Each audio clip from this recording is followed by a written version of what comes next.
What up, y'all? Welcome to another episode of Speak On It. Listen, it was an exciting weekend in sports. We had the tournament starting yesterday. Um, but before we jump right into it, this is what I'm gonna say to y'all. Make sure y'all go subscribe to our YouTube channel. Let everybody know we live. Hit that like button. Follow us on our Facebook page. Let's jump right into it. Um, we was talking before we hopped on air, man. I was asking Biv like, "Yo, when was your bracket busted?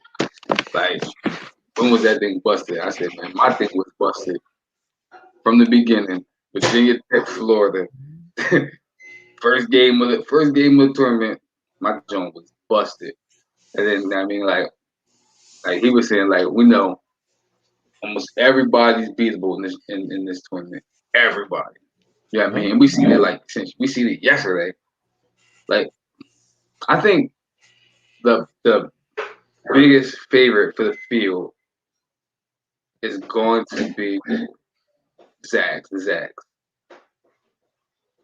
But for me, I think that they're gonna get knocked out soon. Not saying second, not saying first round soon, but I think they're gonna get knocked out soon. So, but I mean, I guess we can talk about yesterday's games, but But real quick on that, because we talked about that yesterday. Because you was like, oh, you buying into the Zags, and I was just like, you know what? For the longest time, I never believed in them. I never trusted them, and I guess it's just like at some point in time, they gotta make that run. I don't know if this is the year or not, but at some point in time, they got to make that run. And I don't think they've had as talented a team as they've had this year, and I think this could be the year that they make that run. yeah, they got two top 10 players on their team. So I mean, they should be good, but I've also seen them have two top 15 players on their team before. Yeah, I mean, they had Rui and they had some Rui and they had another kid that won the lottery. Can't think of his name right now. Um, but yeah, they've had two Yeah, top. I'm with They've you. had two lottery picks I'm before. with you. That's why I never trust them. But I'm just saying that maybe I'm a drink. Maybe I'm just drinking some Kool Aid again. But you The know, resume looked good. I ain't gonna lie to you. The resume looked good. The resume looked good. And every time I feel like a couple of brackets. Every time I do, I'm like, I want them moving forward. I want to push them forward. so But I mean, but I also had Ohio State in the Final Four, and you uh, see how that went yesterday. ugh, shoot, And I they gotta go had back. every opportunity to win that game. They had every opportunity to win that game, or at least tie that game. And you miss free throws. You miss wasn't a easy layup, but it was a tough layup, but it was a makeable layup. And then he got another shot at the top of the key.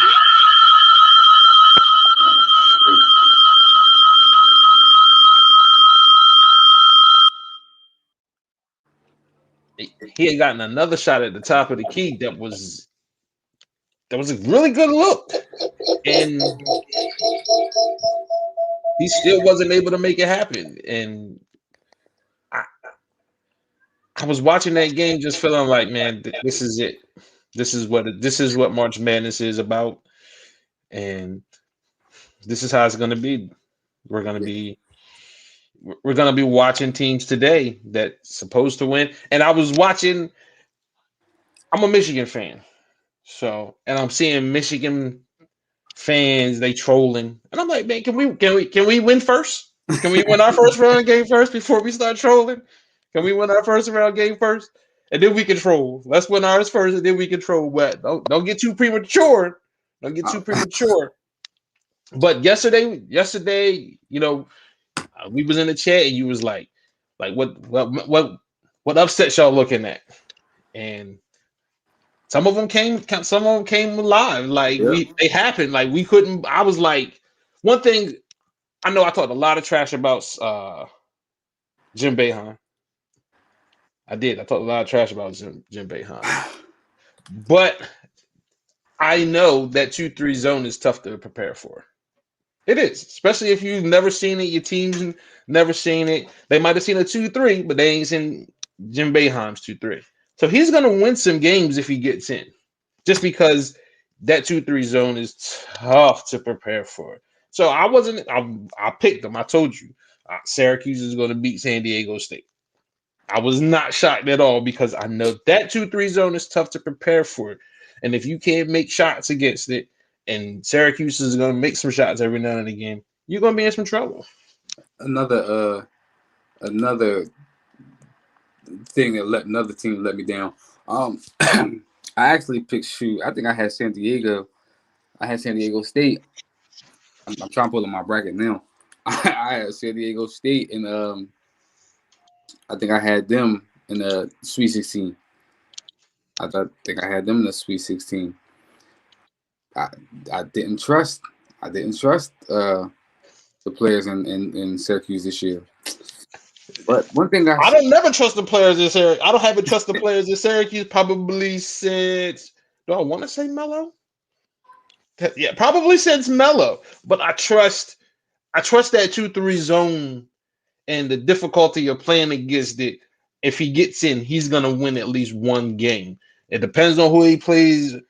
You know what I mean, in the next round, but he can win that one game just because that zone is really, really tough to prepare for. Yeah, shoot, San Diego State, boy, I looked up, I said, God darn, they down by 20. that zone will really give you some difficulties, man. Tennessee. You called that joint yesterday too. Tennessee. And that's just Rick Barnes. Like, that's what he do. Like, he did it at Texas.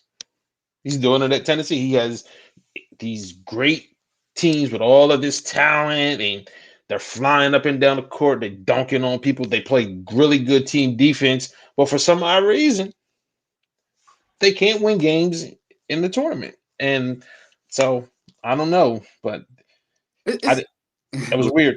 It's the thing I want to talk about. Speaking of, since we brought the Tennessee game,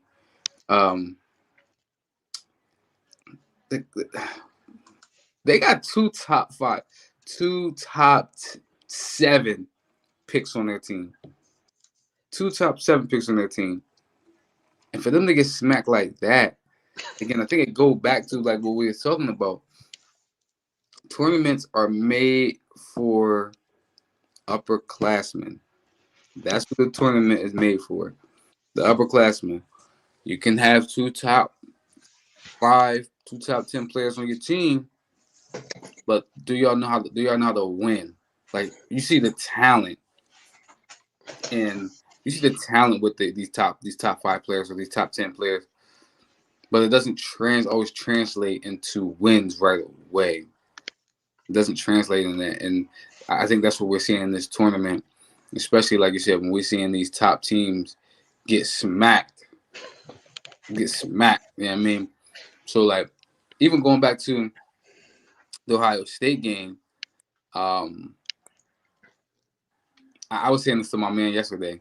I don't know if I said to y'all, but Max Abrams, even though he's a sophomore, he looked good, man. But he in his second year, he led the nation in scoring. I was telling my boy, my brother-in-law, I said, man, he reminded me a lot of Dame. Like, a lot of Dame, the way he shoot, the way he come off the picks. Like, and I ain't talking about Dame Lillard now. You know what I mean? Finished product Dame Lillard. But I'm talking about, like, Weber State Dame Lillard. Davidson, Steph Curry.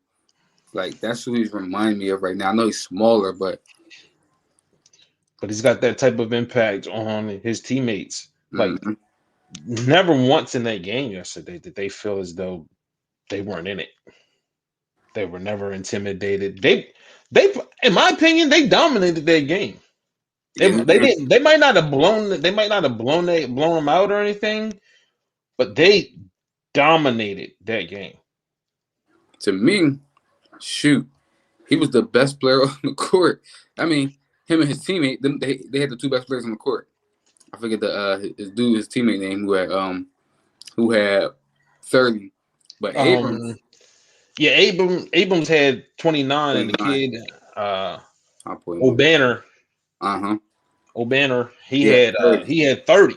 So, but again, they controlled that game. Ohio State, they felt like it was a complete struggle. It was a fight, and it came down to making shots. It literally came down to making shots, and down the stretch, Oral Roberts didn't miss a free throw. I don't remember them missing a free throw. If they did, it might have been like the front end of a 1-and-1 or something like that. But other than that, they were cash money. He did. He missed. What's his name? Abrams missed one, and then the other kid, he missed two of them things. I was like, oh, he missed the front end of one. I was like, why do y'all keep giving it to him? Like, Yep. Why The do kid, I felt so bad for the kid Washington. Yeah. I felt so bad for him. I was mad with him. Because he cost me some money, but but I felt so bad for him once I got over my selfishness of my money. But I felt so bad for him, man, because like to miss the free throws, you got the chance, you came down, he missed the layup, and he could have probably just dumped it off to his homeboy who was sitting right there in the short corner for an easy little 10-footer. He could have gave it to him, but then he got that look at the top of the key, and I was just like, oh, he got to make this one, and he still didn't make it. I was like, oh, poor kid. Yeah, it was tough. Like I think like I was watching the analysts after they was like he took a hero ball move and he just missed it. And again, I understand it. Yeah, I mean it was I think they was up 2. He came down, took the hero ball shot, quick shot, and he missed it. You know what I mean? Mm-hmm. Abrams, same people want like he made every he didn't force anything. He made every right play. Yeah, he hit that step. He hit a step back jumper that was pretty much the icing on the cake. That pretty much it was like, yeah. You kind of had that feeling like, yeah, tonight's his night, and today's their day, and they're gonna win this game. Once he hit that shot, I was like, yeah, it's a wrap for Ohio State. They're not gonna win this game. I think I even said it in the chat, like, yo, yeah, it's a wrap for them. It's a wrap for them. It's over. So I'm gonna check. I'm trying to check on my bracket. But I'm trying to check on the bracket. I mean, it doesn't really matter. I want to see who you are. Or Roberts got next. I think they got Florida, if I'm not mistaken. I think they might got Florida next.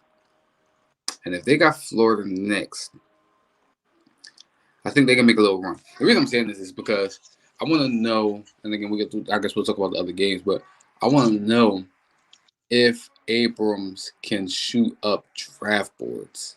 That's what I want to know. Because again, we know tournaments that's where you make your name.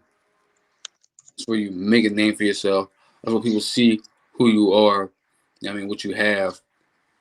And just basically, I mean, he been killing all year. Most definitely, he been killing all year. He gave the number 1 pick in the draft 36. He gave Cade Cunningham 36. You know what I mean, in the game 36-9. So like when people be like, well, he played at ORU and he didn't play nobody. I think he played 9 major schools this year, and he averaged 20. I think he averaged 21. 7 in those games. So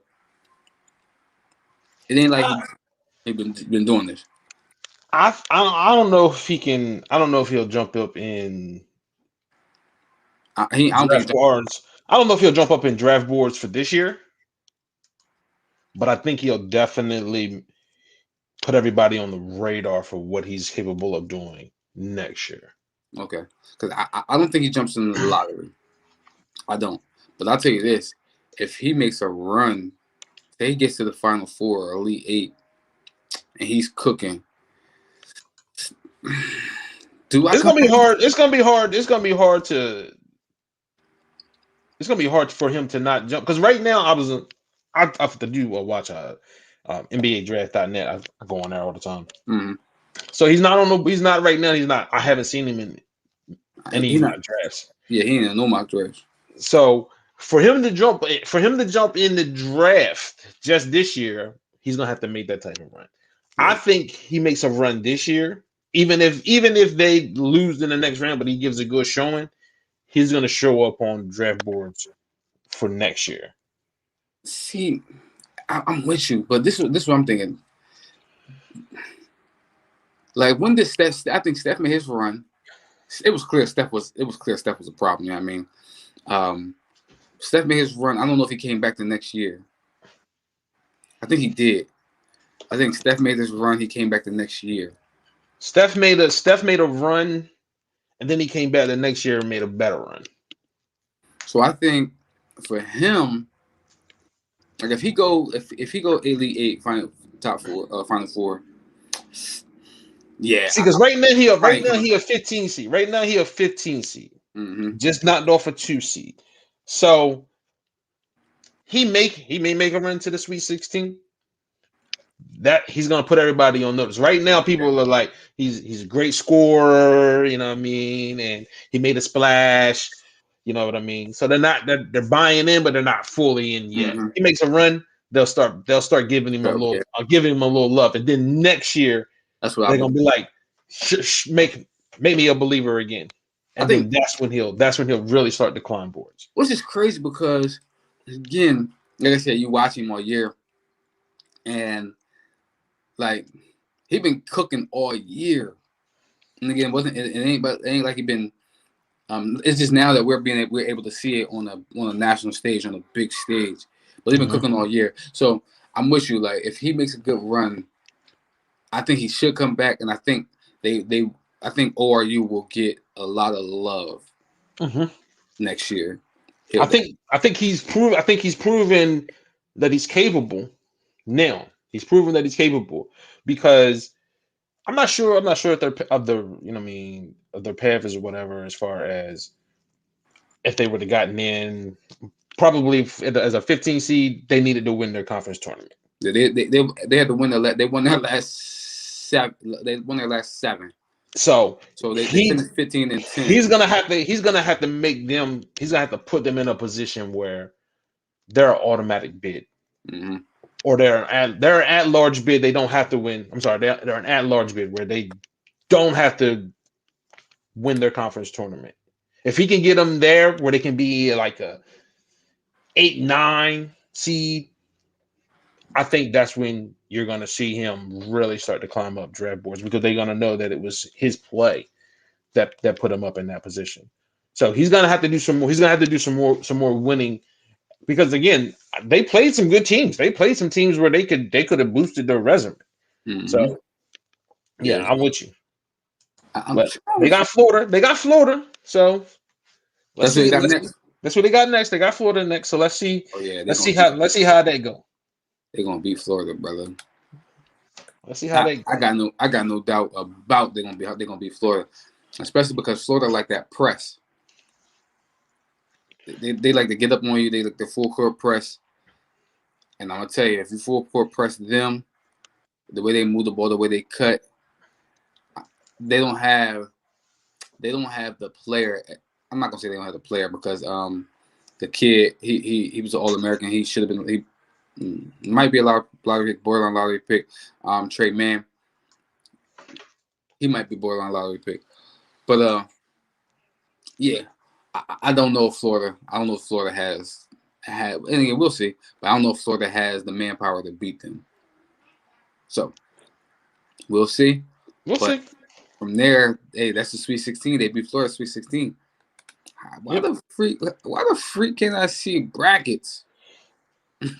If they beat Florida, they get the winner of Texas Tech, Arkansas.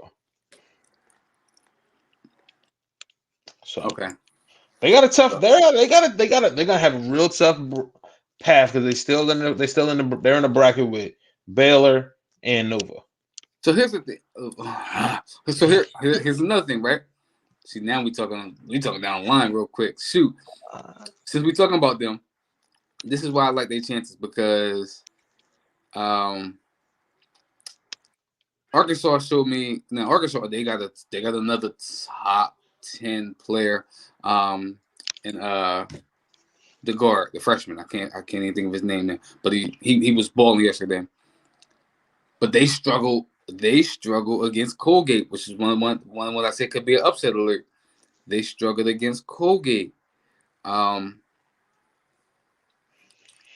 think they can.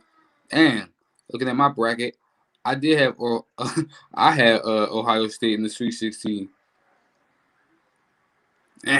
Anyway, yeah. So I think that this bracket might be a little bit might be the perfect bracket for them to make a run, because I actually, spoiler. I mean, I guess we'll talk about it next week. But I actually got Wisconsin beating Baylor next week. I mean, Sunday. I got Wisconsin beating Baylor. From there, I think it gets super easy. We seen Villanova struggle with Winthrop yesterday, who I said could be on upset alert. We seen them struggle with Winthrop, and Winthrop don't have one of those type of players. So listen, it could make a little run. I think I'm with you. I think Baylor showed me something yesterday. Yeah. They showed me something yesterday because they struggled early. Some couple of guys got in there early foul trouble, but they played through it and they did what they were supposed to do as a number 1 seed, which was handle the 16th seed. Yeah, that thing got. This is their test. This is their test. Tomorrow against Wisconsin will determine if Baylor is legit or not. And I'm not saying they got to roll Wisconsin. I'm not saying they got to roll, but they're gonna have to find a way to win, because Wisconsin is just gonna be a disciplined, hard-nosed, physical team. They're not gonna turn the ball over and beat themselves. So Baylor's gonna have to play good fundamental basketball, take care of the basketball, and gut out a win. If they can do that, I'm gonna believe in Baylor. But this is they're if they win tomorrow, Baylor goes to the Final Four. Ooh. Baylor goes to the Final Four. Yep. If they win tomorrow, they go to the Final Four. Nova, without their lead guard, can't beat them. I agree with that. And then I don't think Arkansas, Florida, or Roberts or Texas Tech can contend with those guards from Baylor. To me, it's only one team that I probably say I think Oral Roberts don't want to see them. But then again, I'm like, Oral Roberts probably didn't want to see Ohio State, and you saw because Ohio State got guard play, and they got bigs, but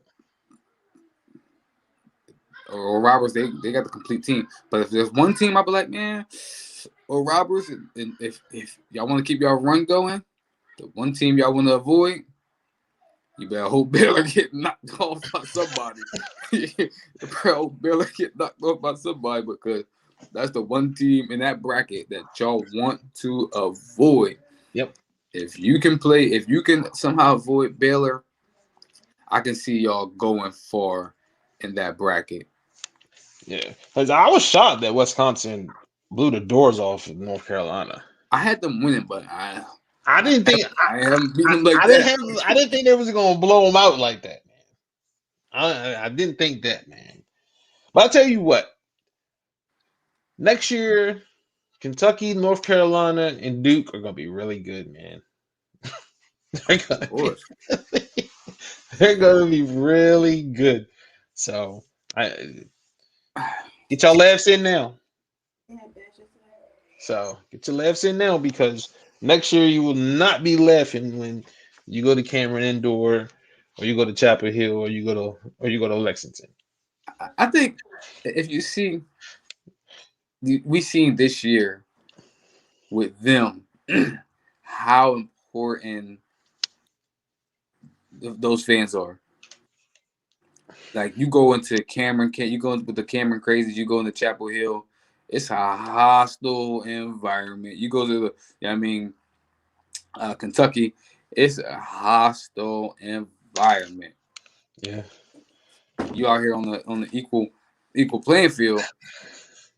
Them Cameron Crazies ain't out there. Yeah, they're annoying. So So I think we've seen that this year. And yeah. So I'm with you. The fans are back next year, which they should be. Duke gonna be back, especially they got a draft class that's crazy. And North Carolina got a crazy draft class, so yeah, they'll be back. Who's on upset alert today? Who's on upset? I'm sitting here looking at it like, man, shoot. Who you got on upset alert today? Virginia. I got Virginia on upset alert today. I think Ohio got a guard in there who's a problem. Guard, small forward. He does everything. Can't think of the boy's name right now. I'm gonna pull him up real quick. But yeah, they got the guard who does everything. Rebound, block, steal, everything. He gonna be a problem today. So I think that he can definitely get him fits. I got Oregon. I don't really know if Oregon is upset against VCU. If VCU beats Oregon, I don't really know if that's really an upset. I'll be tuned in to watch my man Bones get busy tonight. So I'm going with VCU in that game. Me too. That's me. But I'm gonna put a lot of teams on upset alert. I'm big on Texas. I'm gonna put them on upset alert. Where the freak is that bracket? Oh, there it go.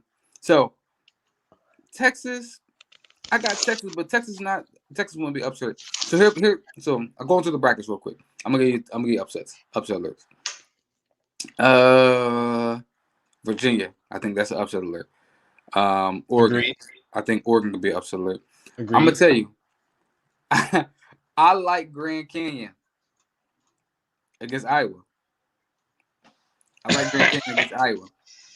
Again, it's one of those things. Again, like I told you earlier, when I looked at the Oral Roberts Ohio State game, I was like, you know what?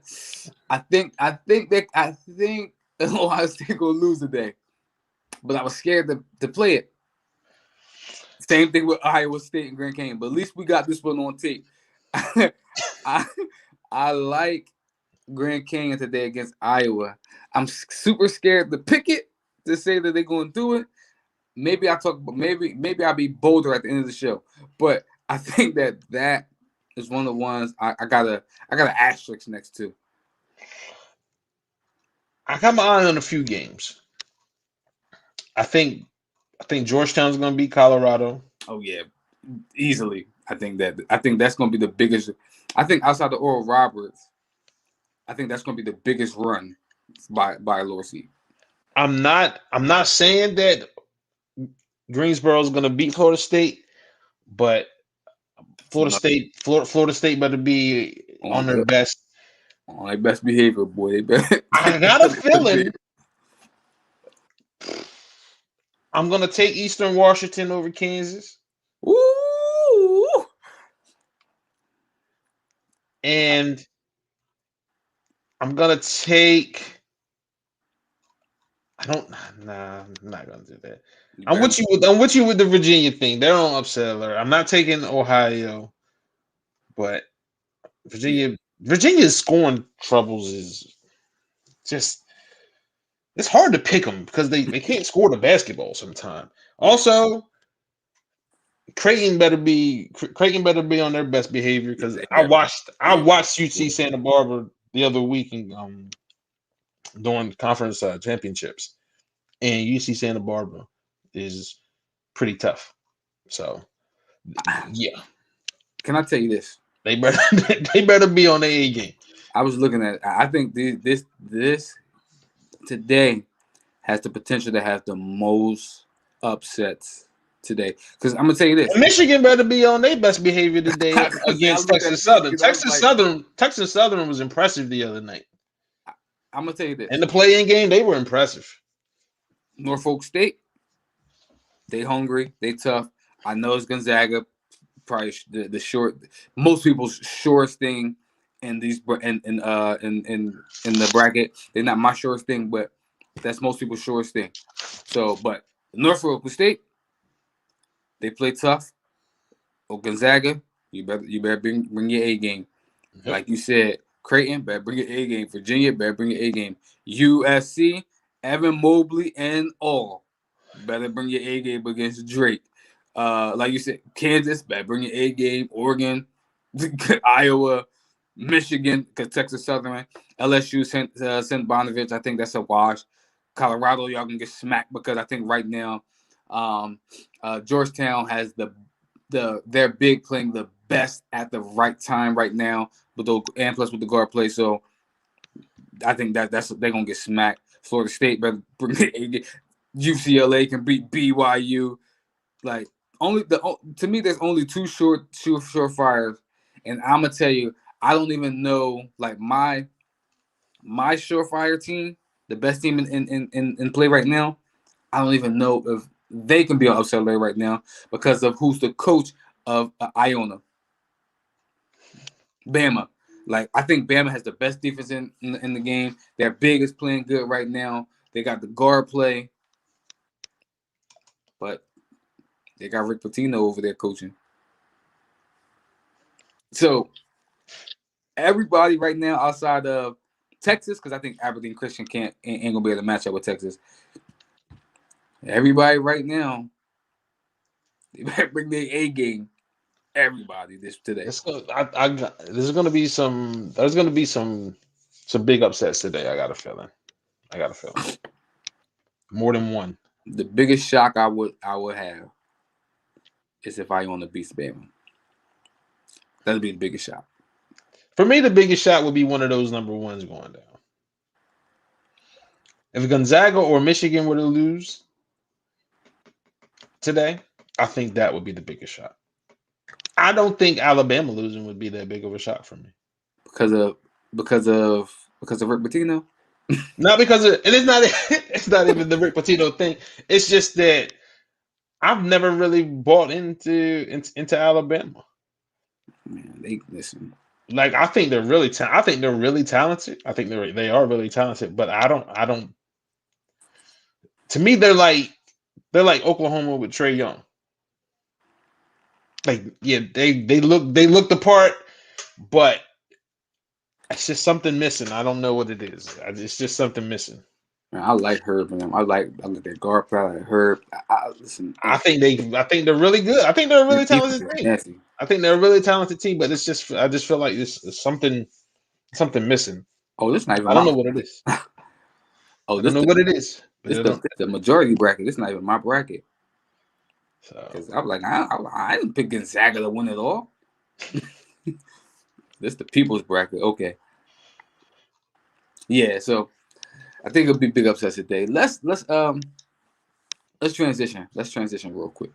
Another thing that's big happened this week was free agency. NFL. Some of the surprise moves, some of the people who need to make moves, and some of the free agents out there that you see perfect fits. So this is what I'm gonna say real quick, and I've been talking about all yesterday. I didn't even say in our chat. I'm gonna say one of the dumbest moves I've seen in free agency was Juju going back to the Steelers. Dumbest move I've seen in my life. He took less money too. Less money to go back to the Steelers after he made all that spectacle about he wasn't going back. So, like you made, like you said, you made this big grand thing. Hey, I ain't coming back. You are texting all your friends and telling them all like I ain't coming back. Then, and I said, Pat Mahomes knocked on your door, called you, yo, bro, listen, I want you. Then Lamar Jackson showed up like, yeah, me too, bro. But you chose Big Ben? To me, it had nothing to do with the quarterbacks. It was the offensive systems. Outside receivers don't get no love, and he definitely not going to play in the slot in KC, not with Tyreek Hill there. So you going on the outside. But this is what I'm gonna say. So he's selfish. He's about his numbers. He doesn't care about winning. He's about his numbers. There's no way you decide to take less money to go to a team that's probably going to finish at best third. At best third in their own division. And you turned down a contract to go play for the team that could possibly finish first or second in their division, in the same division, and probably you're gonna finish either first or second in another division. So to me, it was about the offensive systems where he wasn't gonna get no love playing as an outside receiver, because if he comes to Baltimore, he's gonna go on the outside. See, for me, I think in KC, he would have 8 in KC, because I don't care where Tyreek Hill is, you're gonna double him. I don't care where Travis Kelce is, you're gonna double him. What's that leave? Juju 1-on-1. I don't care if it's outside, in the slot, backfield, on the bench. Juju ain't gonna be covered. I don't care where he was. He wasn't gonna get covered. But they don't eat, like whether it's Sammy Watkins or whomever it is, the outside receivers don't eat, because those two horses, Kelce and Hill, they gonna eat. They're gonna eat. Like, he's gonna get his numbers. He's gonna get his numbers, but he not gonna be a 1,000-yard receiver in KC. He ain't a 1,000-yard receiver in Pittsburgh. But he has the potential to be. I don't know now. Let me tell you why. He has the potential to be, because they throw the ball to the outside. They don't throw the ball to the outside in those other two offenses. I actually think Juju is this year. I think the two receivers is push Juju inside. I think Claypool is their number one, legit number one. I think their most explosive player or wide receiver is Deontay Johnson. But I think he's better in the slot. I think he is. I think Deontay Johnson you can move on. He's one of the ones you can move in slot, outside. You can move him all over the field. I think Juju fits that bill as well. But see, I just don't know if Juju's speed scares people. No, so his speed doesn't scare anybody. Which is why when you put him on outside, like, you see, he does a lot of work in the slot. Like, he does a lot of his damage in the slot. But when you put him on the outside, he doesn't really eat like that. Like last year, I think Juju had 100 catches. He had 900 and something yards. That's kid from used to be Jarvis Landry. That's Jarvis Landry type numbers. Like, Jarvis Landry had 100 catches, 112 catches, 900 and something yards. He does a lot of stuff underneath. I think that would have fit well with Lamar Jackson. He could have caught 100 balls with Lamar Jackson, been one-on-one, because they're going to run the ball a lot, and potentially be fighting for the number one seed and possibly go to the Super Bowl. Like you said, you go to Pittsburgh, you got the 4th best quarterback in that division. So yeah, it just didn't make no sense. It made no sense. Yeah, I mean, other than it was familiar. It was familiar. I think it was all about the offense, man, and him getting his numbers. It couldn't have been. It wasn't about the money, unless he didn't want to take a long-term deal because he wants to try to get money again for free agency when the salary cap increase next year. Well, shoot, none of them was long-term. They all was 1-year deals. All of them. Which is so. All of them was 1-year deals. What? Yeah, that one was puzzling to me. Juju, I think that was for me. Yeah, that was probably the biggest head scratcher. Like, what are you doing, dude? Yeah, that was puzzling. The other puzzling one was Philip Lindsay going to the Texans. Like that, bruh, they got like 5 other running backs up there, and they out here trying to smear my man Deshaun Watson name, which I guess we'll talk about later. But like that, why did you leave Denver to go play with Mark Ingram and David Johnson, and they got all these running backs? I don't know. That was another head scratcher. But to me, I don't know why anybody would go and sign to play for the Texans unless I was not getting a call from anybody else. That's the only way I'm going to go to Houston. That organization is ran terribly. Why would I want to volunteer my services to them? Like, so unless I'm not getting phone calls from anybody else, yeah, I'm not.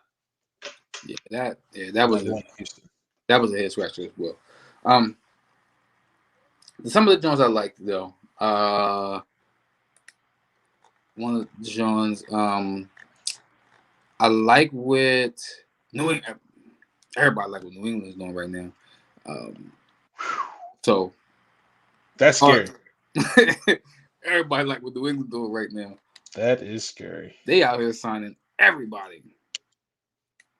That Bill was motivated, man. Seeing Tom Brady go win a Super Bowl in year one in another city, he was like, "Oh, okay.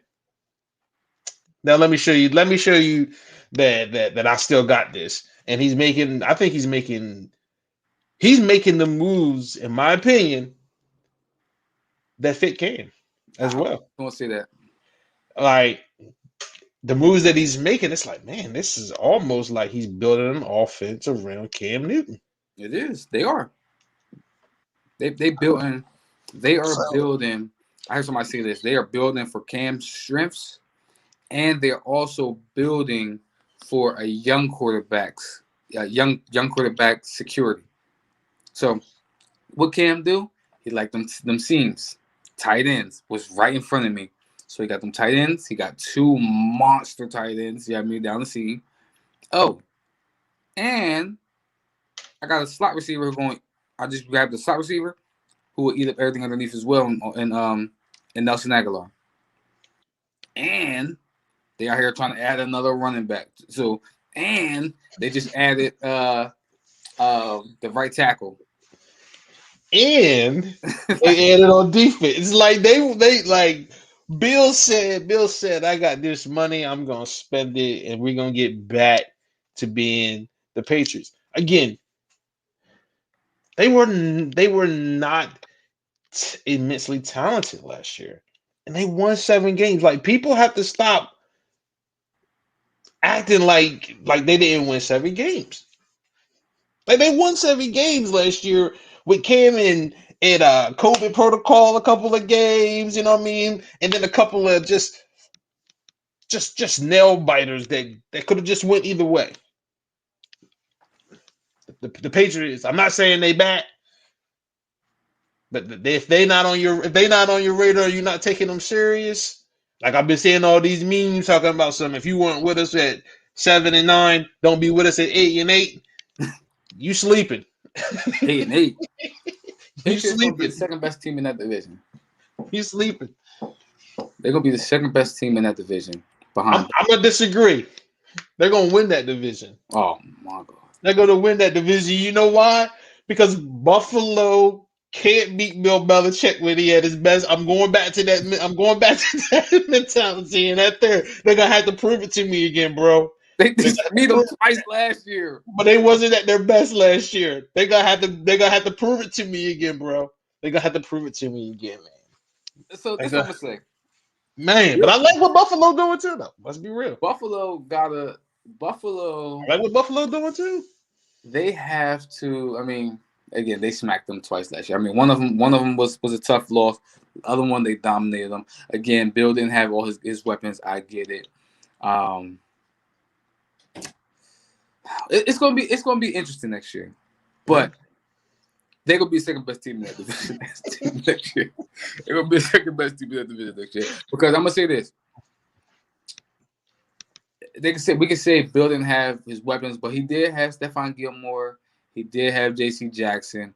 He did have corners out there who Stephon Diggs torched and Josh Allen torched. So, I mean, maybe a pass rush helps that a little bit.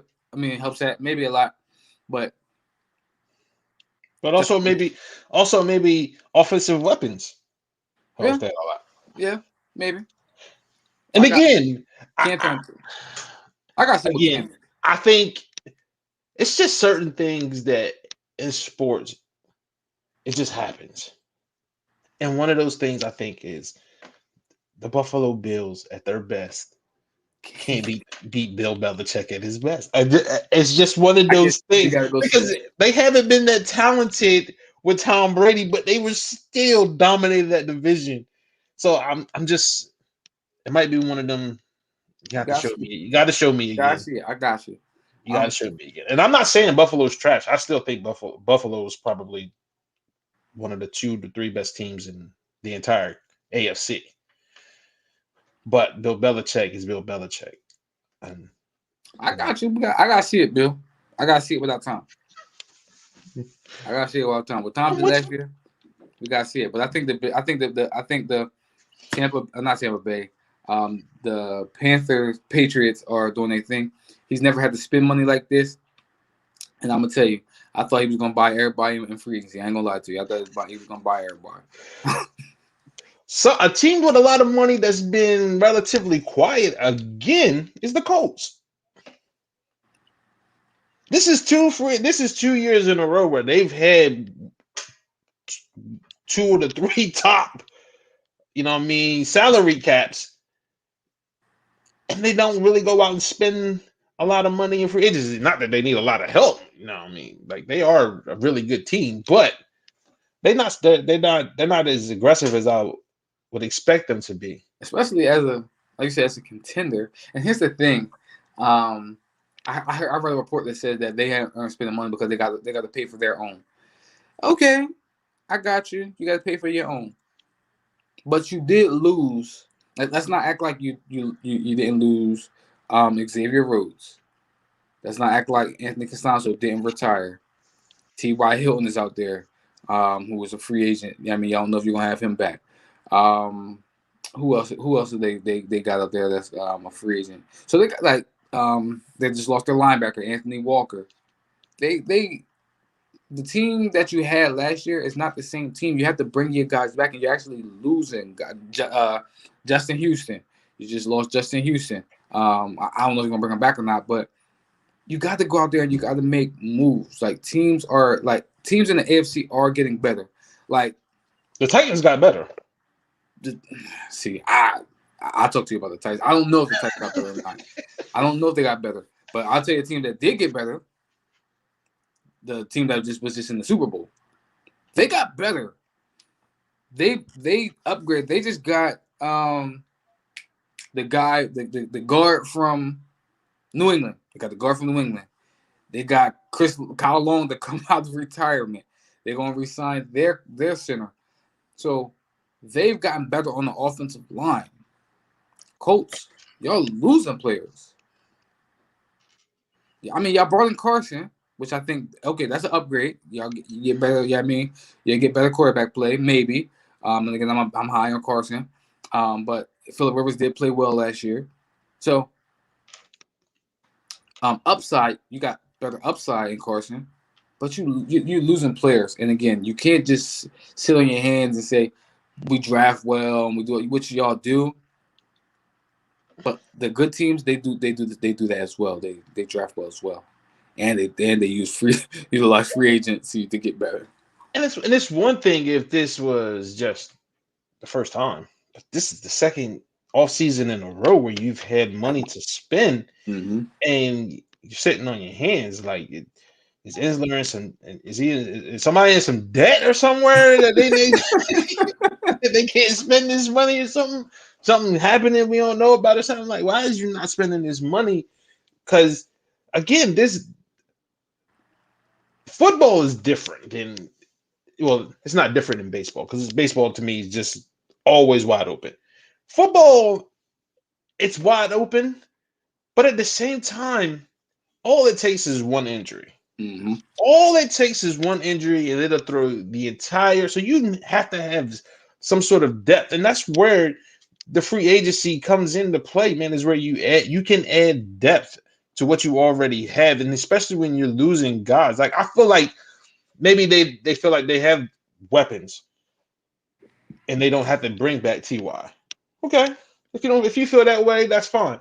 but you still need to go get another guy. If you feel like you don't need to go bring back Ty, you still need to go get another guy.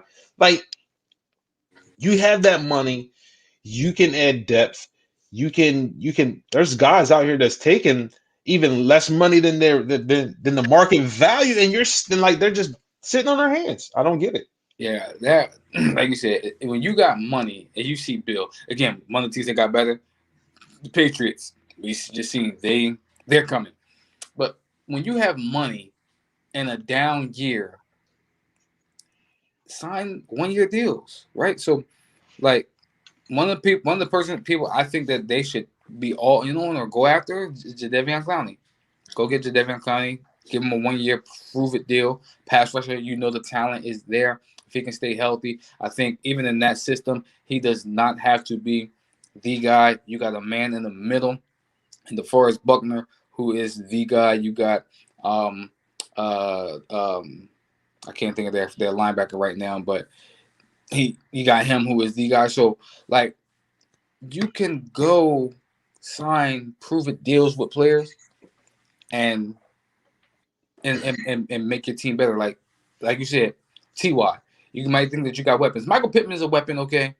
But Michael Pittman is a guy that he's not gonna scare you downfield. He's gonna beat you 1-on-1. He's a 50-50 guy. And you might like the speedster that you got out of Ohio State, I forget his name, or Paris Campbell. Okay. You might like Paris Campbell, but you need a reliable guy. Or you might need I don't know if Michael Pittman's the number one.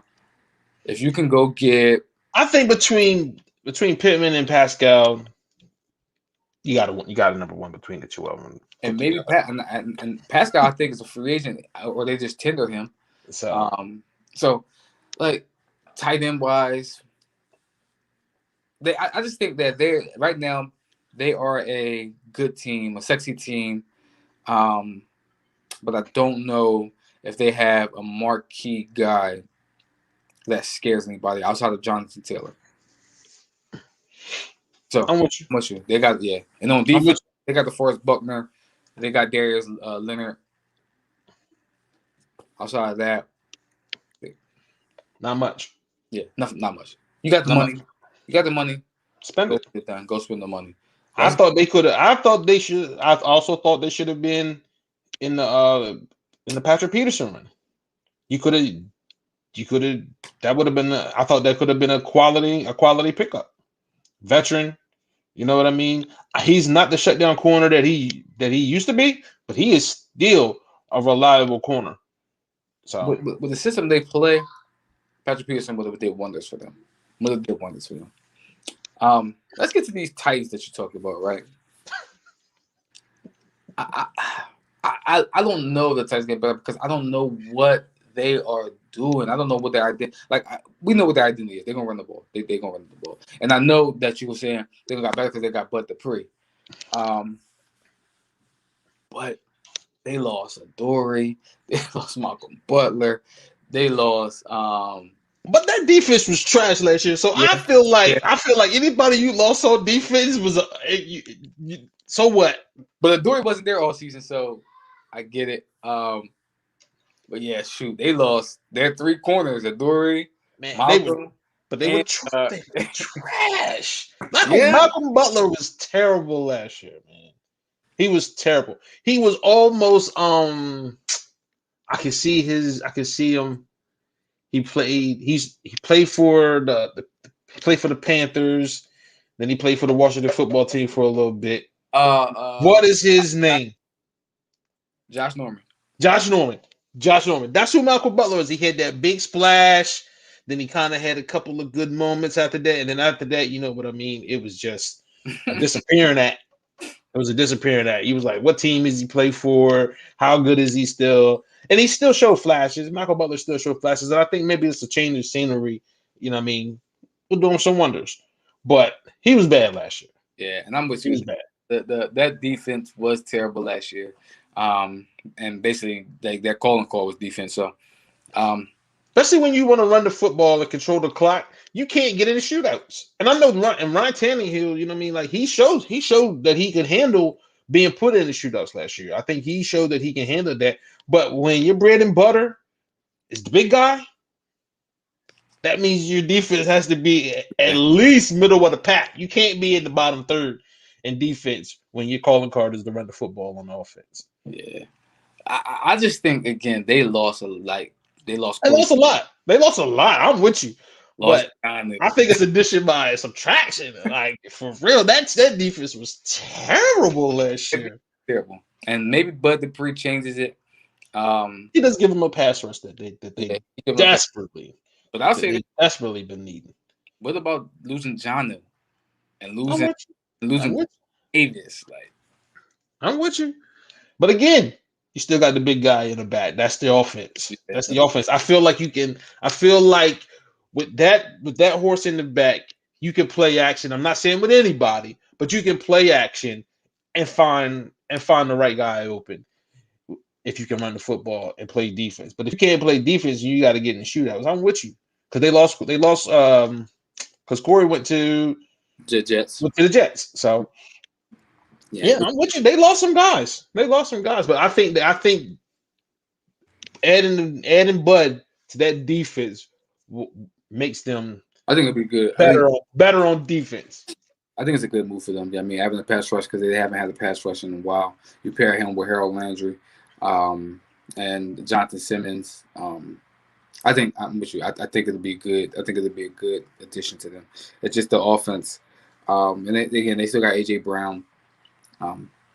But they lost two monsters there. Hey, the Titans. If y'all looking for a tight end, Zach Ertz is available. Zach Ertz is available. Zach Ertz is available. He's definitely available. Don't come with no BS. All right, don't come. Listen, we'll take. What y'all want for him? We'll take your fourth rounder. All right, we'll take a fourth rounder for him. You know what I mean, and call it a day. You know what I mean, but don't come with no BS. If you're looking for a tight end, I got one for you. I can make it happen. The Bucks kept all their players, man. The Bucks kept all their players, man. They out here cheating again. Tom Brady out here cheating again.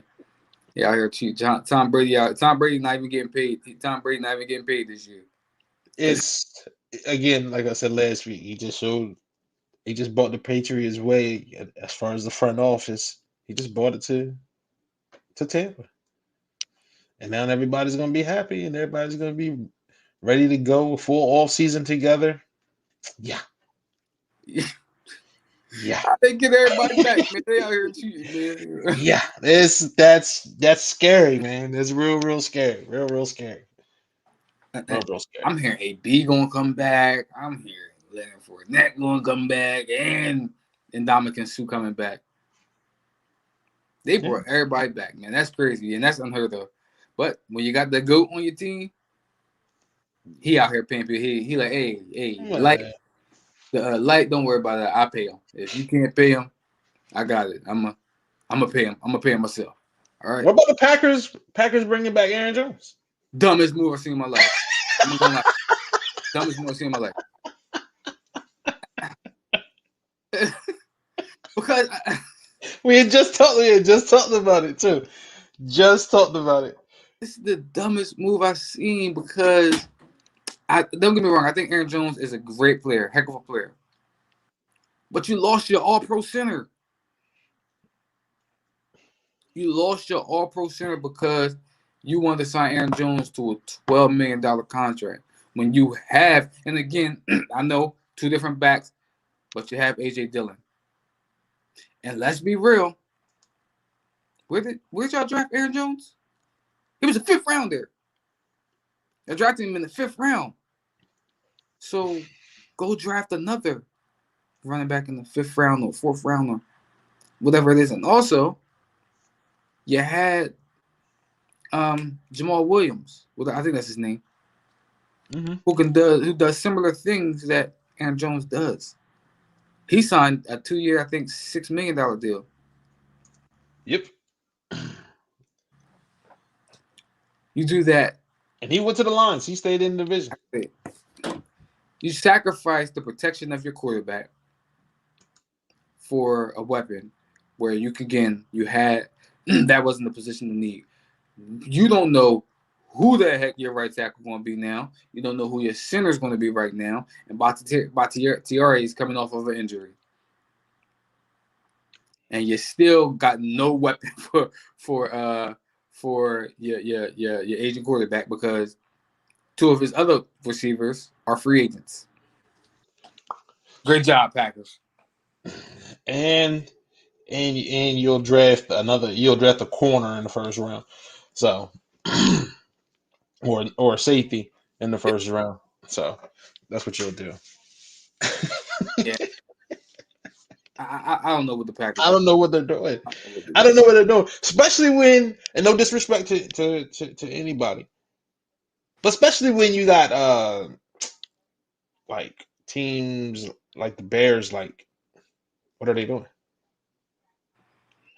The Vikings. What are they doing? The Lions are getting better. They're getting better, but they're still the Lions.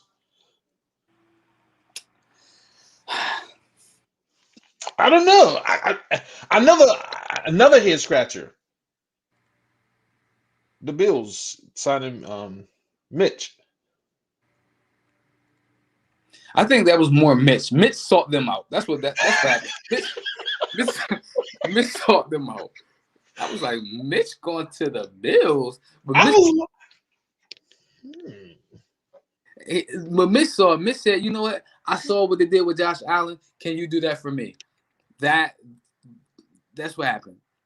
They sought him out, and I'm gonna keep it real. I said the Juju move was the dumbest move I've seen the whole season. I'm lying. The dumbest move I've seen was the Bears getting Andy Dalton. That was the dumbest move I've seen in my life. Especially with Russ still in Seattle. I could see if Russ had already been traded to the Jets or to the Dolphins or something like that, but he's still available in Seattle wide. And then what made it even worse was Andy coming out and saying, "Oh, they told me that I was going to be the starter." I'm the starter. As soon as I said it, I said, "Man, poor Allen Robinson." That's the first thing. I'm holding out. I'm not showing up. I'm not showing up. They listen. They tricked my man. I'm gonna tell you what happened. They tricked my man. He wasn't gonna sign his tender. They brought in Kenny Galladay. As soon as Kenny Galladay got in the building, they said Allen Robinson had just signed his tender. What? Nah, bro. If I'm Allen Robinson, I wouldn't sign that thing at all. Yeah, I'm not showing up. I'm not showing up to nothing. I'm not showing up to nothing. And if I show up to camp, I might show up like 30 pounds overweight. I'm showing James Harden. Yo, I'm showing I'm James Harden. I'm not showing up, bro. Bro, I done went from Blake Bortles to Mitchell Trubisky to Nick Foles. Back to Mitchell Trubisky. Back to Mitch. To Andy Dalton. Best quarterback my man had was in college football. Best quarterback my man. Like, dog. Yo. I'm like, yo, are you serious? I'm like, Chicago, I'm like, y'all just gave up on trying to get Russ? Like, y'all just gave up. So I just said, all right, we're done. We're not even going to continue to pursue this. We're going to put all our chips in on Andy Dalton. I'm going to tell you this. If I was the owner, I would have fired everybody. Everybody fired. Everybody. I'm sorry. You brought in Andy Dalton. Listen, is Andy Dalton better than Mitchell Trubisky? To me, no. I think they're about even at this point. I think, listen, I'll give the edge to Mitchell Trubisky because he's younger, he's more athletic, and he's bigger.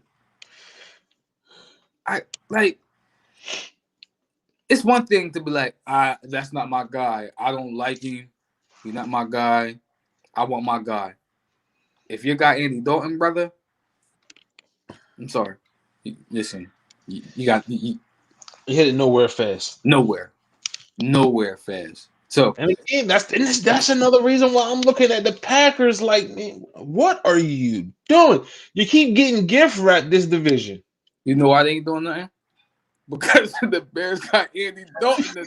Like, you keep getting gift wrapped this. You keep getting gift wrapped this division because you get to play those three teams twice a year. The Lions, I'm not sure they're going to continue to be a pushover, though. I'm not sure they're going to continue to be a pushover. I like what they are doing. They're not going to continue to be a pushover. But Green Bay, you're a couple of moves away from continuing to dominate this division for the next 5-6 years. However long, and let's shoot. And Jordan Love, I'm gonna keep it 100. Nah, I got Jordan Love probably second best quarterback in the division. Love probably second. So you get rid of He third at worst. third. Him and Jared Goff might be in a battle. Because Kirk Cousins, I'm done with him. I'm off that train. Yeah, like you said, he might be third at worst. You know what I mean? So that's why the Packers ain't doing nothing. They keep looking at what everybody else doing. They like Andy Dalton. Andy Dalton. Yeah, Aaron, we ain't gonna get you no more weapons, but bro, we ain't gonna get you no more weapons, man. We can win this division. Yeah, I mean, until you about 45. Yeah. Until you about 45, we can win this division. Yeah, that was a hair scratcher for me, man. Here's the thing. They spent too much time trying to get rest. I think they did. Because I think you could have had Jameis Winston. That was a hair scratcher too. Taysom Hill deal. I think that was for optics, but I'm gonna tell you this. Taysom Hill is the thing that annoys me with that is when Sean Payton said that it's gonna be a quarterback battle between Taysom Hill and Jameis Winston. If I was Jameis Winston, I'd said I'm out. Taysom Hill and me in the quarterback battle. And maybe Jameis like, you know what? I know I'm going to win it, so I don't care. But for me, nah. Jameis Winston is the starter. Should be the starter. I don't know. I was sure of that too. And then, Taysom was the one starting in the absence of Drew Brees last year. So, yeah, hair scratchers. Anyway, yeah.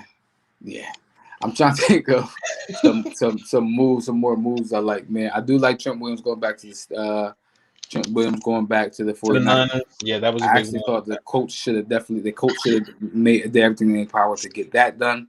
But I like him going back to the 49ers. I don't know if it helps them. But we'll see. I think that the Seahawks lost a big piece in their corner. I also think that the Rams lost a lot. I think they lost a lot. You know what I mean? I know they got Aaron Donald, and I know they got Jalen. But they lost Brockers. They lost John Johnson. They lost Samson Ibanku, I forget my man's name is. They lost Morgan Fox. They lost a lot on defense, man. So I'm with you. We're gonna see. We're gonna see if they can make it happen. Continues to be dominant. The boy wonder's got to be the boy wonder again. It's, for me, that's just as simple as it is. Like as great as he was projected to be, as far as this offensive-minded coach, and it was supposedly the quarterback that was holding that offense back. He's got to be the offense. Huge leap, in my opinion. It's got to take that next huge leap. So we should see the ball thrown downfield more, and you still have offensive weapons all around. So he's got the boy wonder's got to be great. That offense has to be great now to be contenders. Because I don't think that defense is gonna continue to be dominant. Yeah, I agree with you. He gonna have to see his play calling. I thought Matt Stafford coming in was gonna be like, he automatically elevates them. But when I see the pieces that they're losing defensively, It's gonna be tough. So yeah, you're gonna really have to see. You're gonna have to see his magic. You might have to see your magic there. I'm gonna tell you. I'm gonna say this, and I know you said y'all don't need him, but if y'all are in on Kenny, I think, man, if y'all can get Kenny, y'all Absolutely. gotta make it happen. If we can get Kenny, signing. You know what I mean? We could definitely use his services, but I think interior lineman and pass rusher are more pressing needs. I feel like if we utilize the weapons that we have at receiver the correct way, I think we'll be fine. If we can open up the passing game a little bit more and allow them to utilize their strengths, we'll be fine. But if you can add a Kenny Galladay, by all means, add a Kenny Galladay. I want to know one thing real quick. I'm gonna ask you the other day when I saw it. Why the hell y'all add another tight end? Y'all trade for a tight end, the Jags tight end. Like, why y'all keep getting tight ends, man? Like, that's just it's just become a thing. I think also not having another tight end that can stretch the seams had an effect on the passing game as well. So I think adding another tight end that can stretch the seams because that was pretty much Hayden's job was to stretch was to stretch the seam. But again, if you utilize Porsche or what's name in that same role, and you know what I mean, spread the field out more, you can still get that same action from a different player. But they rather have the tight end system. Who knows? We might have a 5 tight end system pop up. I don't know. But yeah, come on, man. Y'all gotta stop with the. I'm not gonna say the tight ends aren't gonna work, but you have to threat people on the outside. You have to. You have to figure out a way to threat people on the outside. If you can't do that, you're gonna always be. I mean, he's a little marvelous. You know what I mean, I get it. But you have to get him weapons, man. Like, you have to get my guys some weapons. You have to do that. So if y'all can get Kenny Galladay, like that would have been my first option.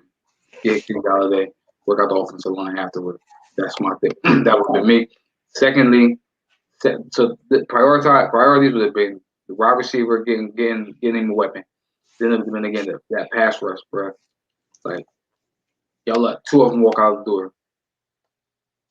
2 of them, Yannick and I know you're not high on Matt Judon. Well, yeah. What else y'all got? I'm not paying him to just take a uniform every week. That's all he do. That's all he does. He takes a uniform every week. You know what I mean? Now, Yannick, I would have probably tried to retain, but he went to the Raiders, right? The Raiders. Yeah. So again, that's another team that, yeah, keep your eye out on. Yeah. So, I want to transition to something real quick. College that we talked about yesterday. Tamar posted in the chat a little bit. The women's NCAA, what they doing with the women's basketball? Embarrassing. Huh? Embarrassing.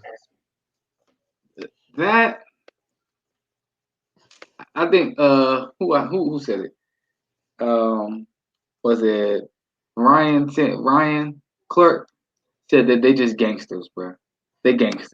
They part of mafia, whatever it is, because they do what they do, and you know they don't care. Yeah, they don't care. They don't care. My thing is this. What I asked the question is, the players, you know they don't care. Why y'all keep signing up? Why do we keep watching? Exactly. That's where I was coming to a conclusion with it. The whole NCAA thing is. I used to say it about Knicks fans. You want changes to happen with the Knicks, you got to stop supporting the Knicks. we want changes to happen with the NCAA. We gotta stop giving them our money. We gotta stop giving them our money if we want them to change. And I know people who was talking about the, the women's basketball doesn't generate the same amount of money as men's basketball and yada yada yada. And I'm like, that to me that's irrelevant. Because one thing about the food situation is ridiculous to me because the NCAA has restaurant sponsors for everything. Just put it in the contract that they cater some of your events. Like it's not that big of it's not like who's going to tell the NCAA no? Like you generate billions of dollars. I don't see Chick-fil-A saying no. We don't think we're going to cater the women's basketball tournament. Yeah, I doubt that. So that's just ridiculous. Your weight room situation is even worse, in my opinion, because at least you did give them food. You didn't give them any equipment. They had some dumbbells. That was it. They got what I got in my deal. You know what I mean? That's what I got in the corner at a room. You know what I mean? Like it was embarrassing. It was really embarrassing. And for people to justify it because that their sport doesn't generate the money that the men's generated is ridiculous when they can share facilities on campus, but they couldn't share facilities during the tournament. That's just, in my opinion, ridiculous. Because the video she showed us, the one side, she showed us their side. Like, why couldn't they just go over there and utilize that equipment? You know what I mean? If you need to sanitize it for COVID reasons, understandable. But I'm pretty sure that more than one men's team is going to be using that. So, like, I just feel like it was just a total slap in the face. It was just total disrespect and disregard for them. And what's to me what's even, and why I agree with whomever said it. I think you said Ryan Clark said it, that they're gangsters, is because in this day and age you can't hide it. You knew somebody was going to find out. You knew somebody was going to see that, and you was just like, whatever. When it comes out, we'll deal with it then. Whatever. And now you want to apologize. They don't care. They don't care. like what you said. Like a couple things you said. They have sponsors. And people can say, well, the women don't generate. Women don't generate. Yeah, whatever. I disagree. If you sponsor them and you put them on TV, and if you put them, like, I remember me and someone was talking about this other day, a while back. It was a playoff game. It was a playoff game, bruh. The WNBA game was on like 12 o'clock in the morning during a weekday. It was like a Wednesday. It was like a Wednesday, and the WNBA playoff game was on. Yeah, it's competing. It's competing with local news and The Price is Right and and Young and the Restless and stuff. It's not gonna win. It's not gonna win. Like, and on top of that, everybody at work. Yeah, it's not gonna win. Like, I just think that they do themselves. Like, I'm not gonna say they do themselves. I just think that their contracts or whatever are just doing them a disservice. You know what I mean? It's weird because now that we just talking about women's basketball, because I asked a question and it was a legit question. I know we always talking about it's unfair, you know what I mean, having, you know, the transgender women in coming and playing in women's sports, but everybody was talking about WNBA not being exciting. And then Shaq made the comment that maybe they should lower the rim so they could dunk.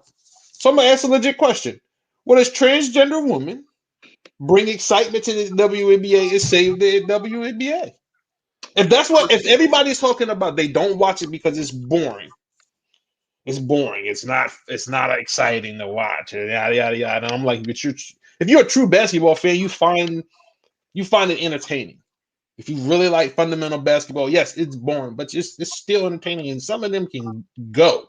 Let's be honest with ourselves. Some of these women can absolutely go. They wouldn't be stars in the NBA, but a few of them could probably make an NBA roster. Let's just be honest with ourselves. They're not going to be superstars, but they can be the 14th, 15th guy on the bench. Well, person, I'm sorry. 14, 13 player on the bench. I didn't say my bad with the guy thing. But anyway, but what a transgender woman say the WNBA, because they're gonna go in there dunking. You best believe that. They're gonna go in there dunking, but then everybody's gonna be on the it's not fair. Yeah. So which one do you want? Because they need something. They need something that's gonna make that product appealing to the casual fan. I think what you just said, what Shaq said, if you lower the rim, but then also how would that help affect their shot? You know what I mean? Because I'm used to shooting on, you know what I mean, 10-foot rim. You know what I mean? Now if I lower the rim, and I think they'll adjust, but I think that is that's an idea. Is to lower the rim, so that way you do see dunks.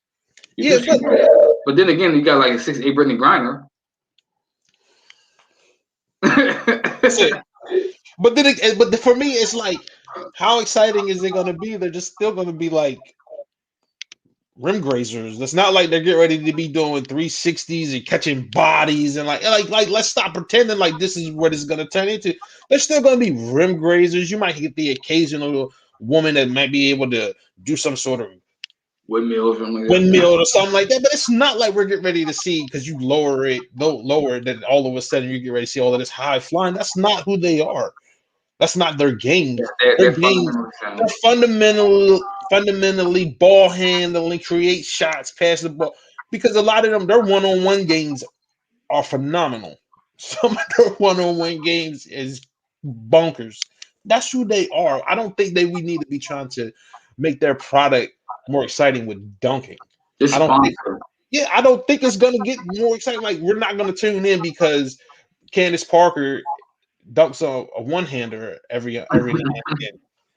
That's not gonna change. Either you're gonna watch it or you're not gonna watch it. It's just that simple. Like, we need to stop playing sponsoring, man. Like, look, I'm gonna keep it real. Like, WNBA playoffs exciting, man. Their tournament is exciting. Like, because like you said, because you're gonna see fundamentally sound basketball, like team ball, and they passionate. So the thing is, again, it all boils down to me is the sponsorships. Like, it's really about what you put your money into. There's no way you can tell me that. I think they need to move the season to one basketball season. And the NBA. Yeah, they need the WNBA season should be exactly during the NBA season. It should run at the same time, because I feel like having it in the spring, it's not basketball season. Having it in the spring going into the summer, it's not basketball season. You're also competing with baseball. And I'm with you. If I have it during, so like this, say a doubleheader. You can. I was going to say you can do it just like you do. If you want to, right now, there's not a lot of franchises. You can schedule those games at the same time as the schedule in the NBA arenas and have their schedule at the same time.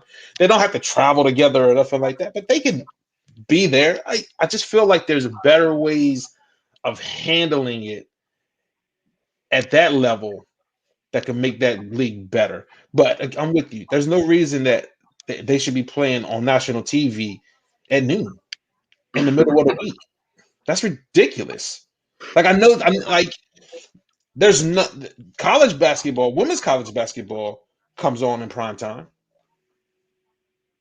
Like, WNBA can do numbers. They can do numbers if they do it right.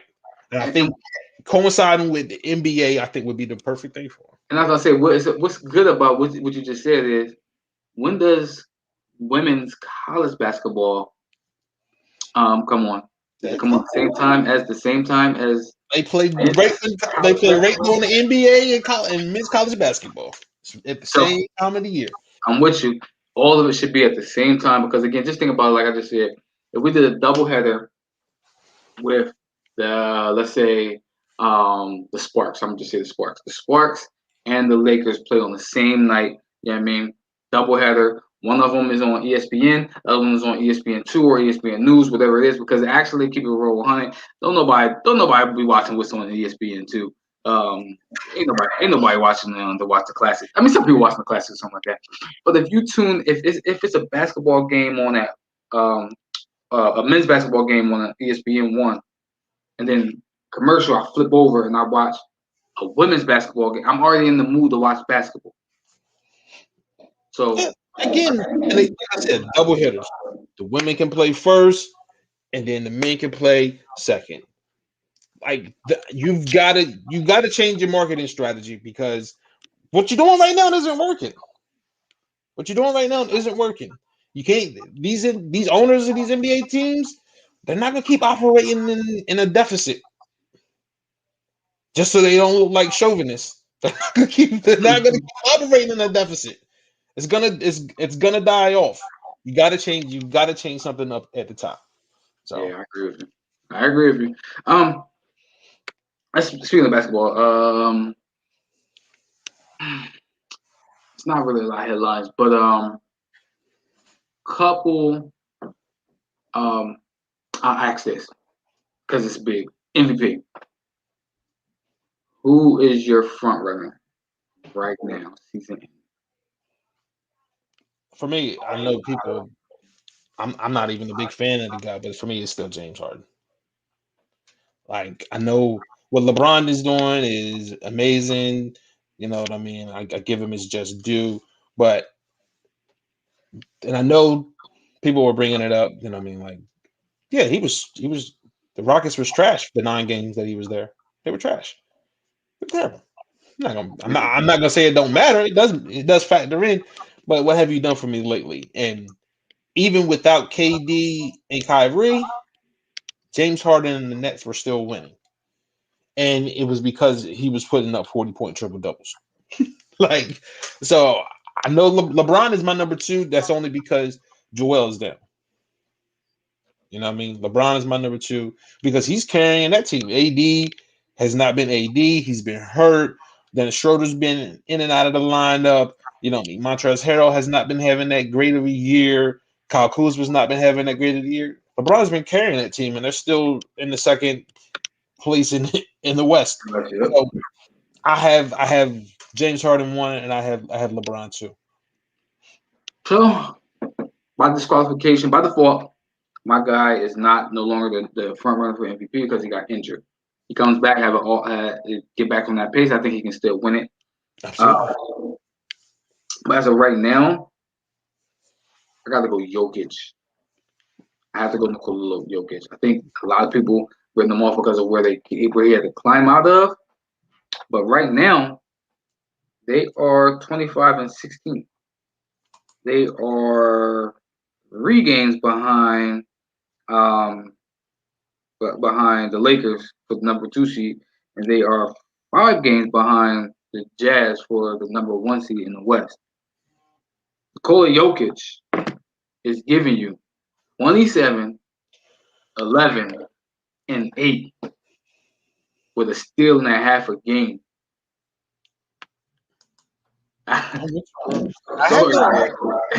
He's third on my list right now. He's third on my list right now, and its only reason is really because his teammates have been inconsistent all year, and that's the reason why they haven't.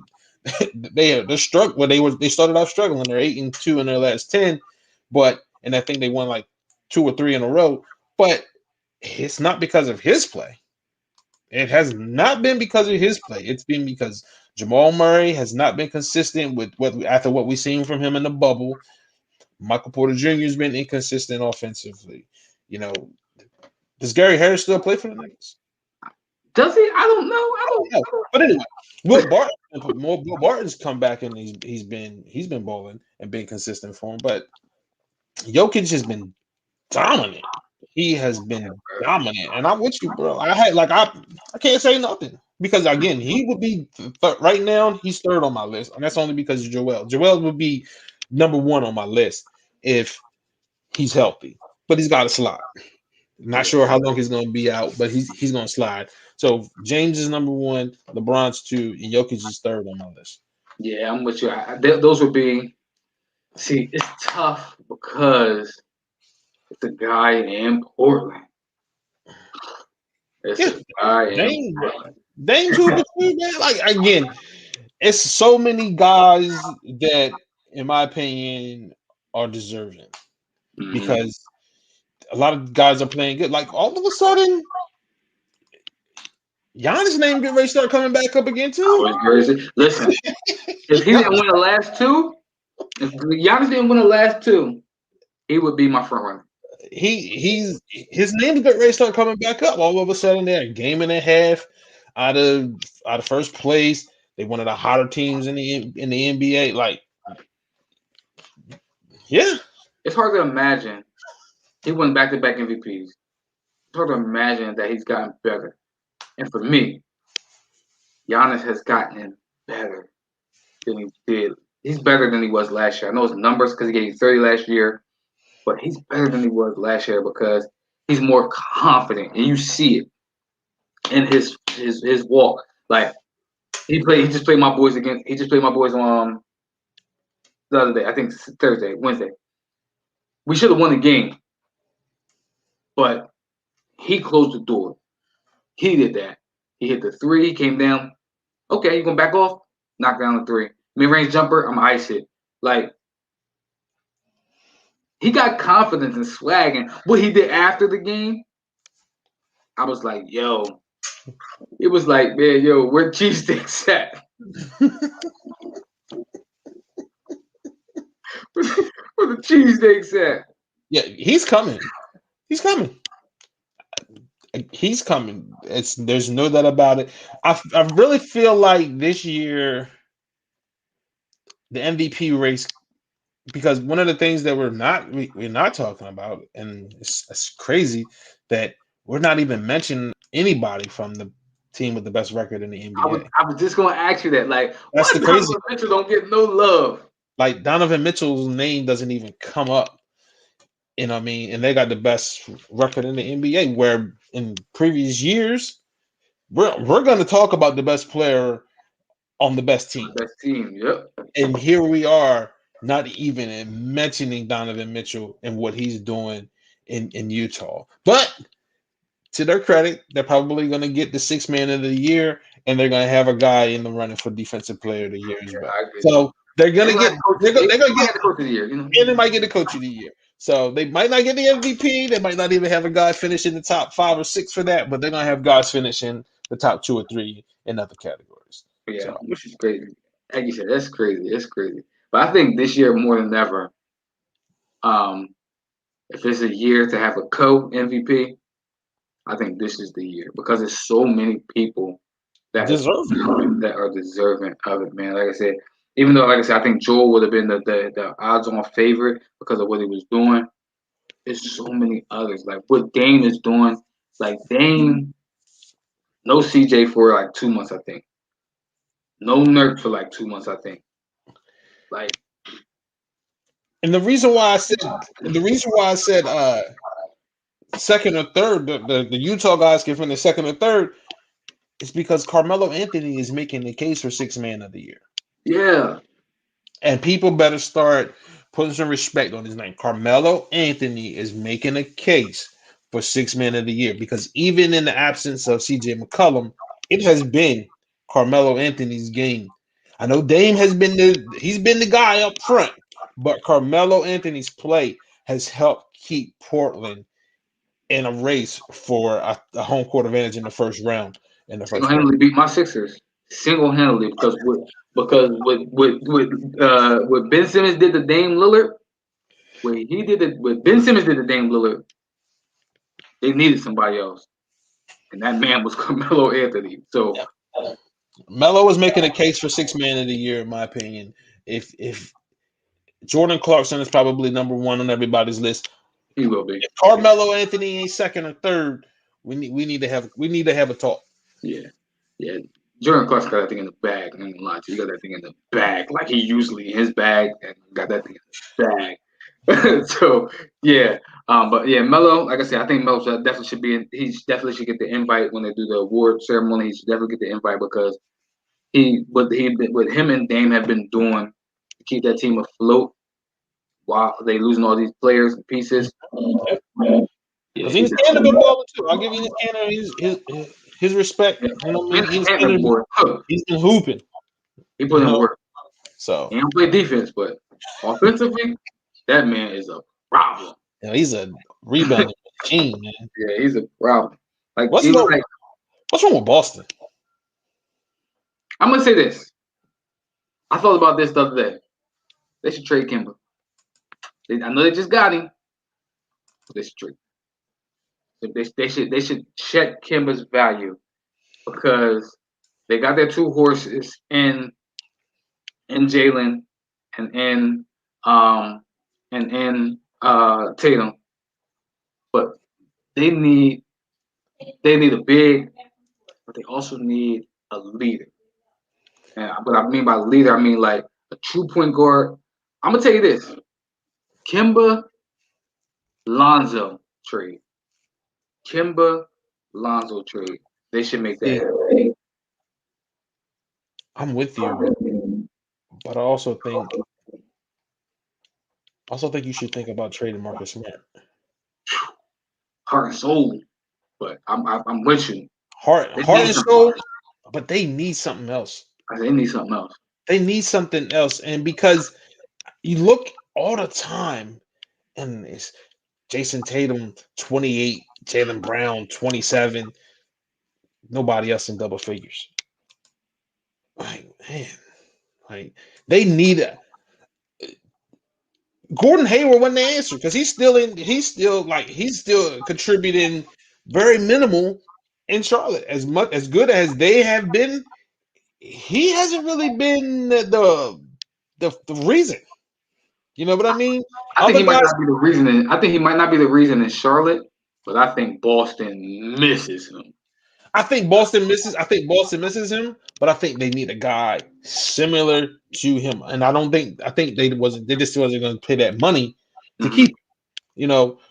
But if you can get another guy like that, if you could trade Kimba and Marcus Smart and maybe get I don't know somebody, I don't know who's I'm gonna tell you who they miss. I'm gonna tell you right now who they miss. As crazy as this sounds, and me as being a Sixers fan, Al Horford. true. But trade for LaMarcus Aldridge.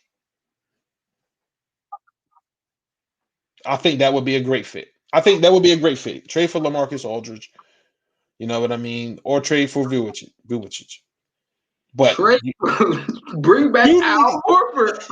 you need to go get a big to help with those two guys on the wings because I just think they Jalen need and vet Jason, leadership. they're doing it. I just think they need vet leadership. Just a leader there, in that locker room because like right now, when you look at it, who's a vet leader? Like Kimba, I know Kimba is a vet, and I know like his smile, he's infectious, he's an infectious personality. But I'm like Kimba, bruh, we've been in the same amount of playoffs. Like we've been in the same amount of playoff runs as you. Yeah. So We've been in more. we need like I've been to playoffs every year of my career, Kimba. Every year since I've been here, I've been there at playoffs every year. I actually Yeah, been they need to like a Kyle Lowry type guy, something like that. Tomas said they need a big to compete with Philly. They no big they can get ain't no big they can get this can compete with Philly, bro. I'm sorry, but they do need a big, Tomas. They do need a big. They thought they had that in Tristan Thompson. I thought they was gonna have that leadership with Tristan Thompson, but That's not who he is. it's not. He's Again, a follower. it's not who he He's a is. follower. He's a follower. He's not a leader, and that's not a knock on him or anything. But that's just not his personality. He's gonna give you everything he's got, but he's not a leader type guy. Again, if you can get a Kyle Lowry, if you can get a Aldridge, something like that, I think you'll be good. He's a Kardashian, yes. Okay. So, I think I love the I love the LaMarcus Aldridge move. I love it. Because he can come in, he can start, he can give you buckets. I want him in Philly. I ain't gonna lie to you. But I love LaMarcus Aldridge for them. I don't necessarily know if I love like an Andre Drummond for them. Andre Drummond, I'm lying. Andre Drummond, I think he'll clog up the paint and everything like that, but he'll give them toughness. But if they can get a LaMarcus Aldridge type who can give you buckets, give you vet leadership, I think that'd be great for them. Heck, if they can bring back Rondo somehow, I think that'd be great for them. But if they can get Alonzo for Kimba, somebody who won't orchestrate them. Kimba's not going to. Lonzo's not going to score. He doesn't care about his scoring, but he's going to play great defense. He's going to get everybody in the right position, and he's going to create easier shots for Jason Tatum and Jaylen Brown. I'm with you. So, hey, listen, I'm gonna tell you something. I think that would be great for them. I think this would be a great move for both parties, possibly. Lauri Markkanen for Boston. Kemba Walker to y'all. No. You don't want Kemba? It's not about Kemba. I just don't want. I don't want another point guard. I don't. I'm tired. That's what y'all do, man. That's what y'all do, man. And we've gone nowhere. So stop it. Like I'm sick of Kobe White coming off the bench. I'm sick of it. I'm not saying that whatever his name is, Satoransky or whatever his name. I'm not saying he's not good, but he's not better than Kobe. Like Kobe needs to be starting. Like let's stop playing with him. Like Billy Donovan, what are you doing, man? Like what are you doing? And I'm tired of blowing big leads. Who, Lauri Markkanen to mine? He's not gonna let Lauri Markkanen. I think Biv won't get rid of Lauri.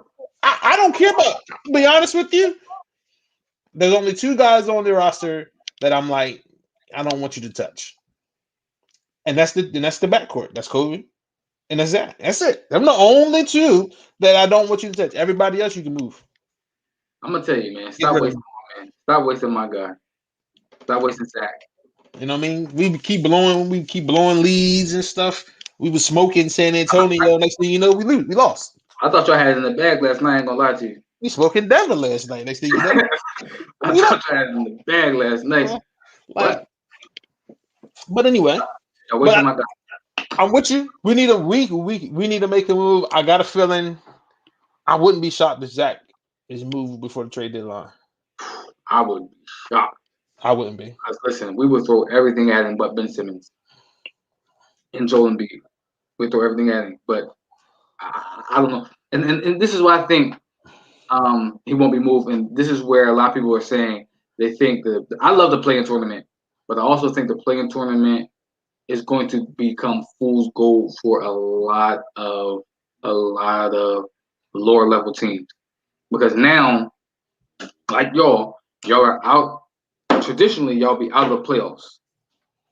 I think y'all 9th seed, 10th seed. Mm-hmm. But because the play-in tournament, it gives y'all false hope. We playoff tournament, man. We can get in and make something happen.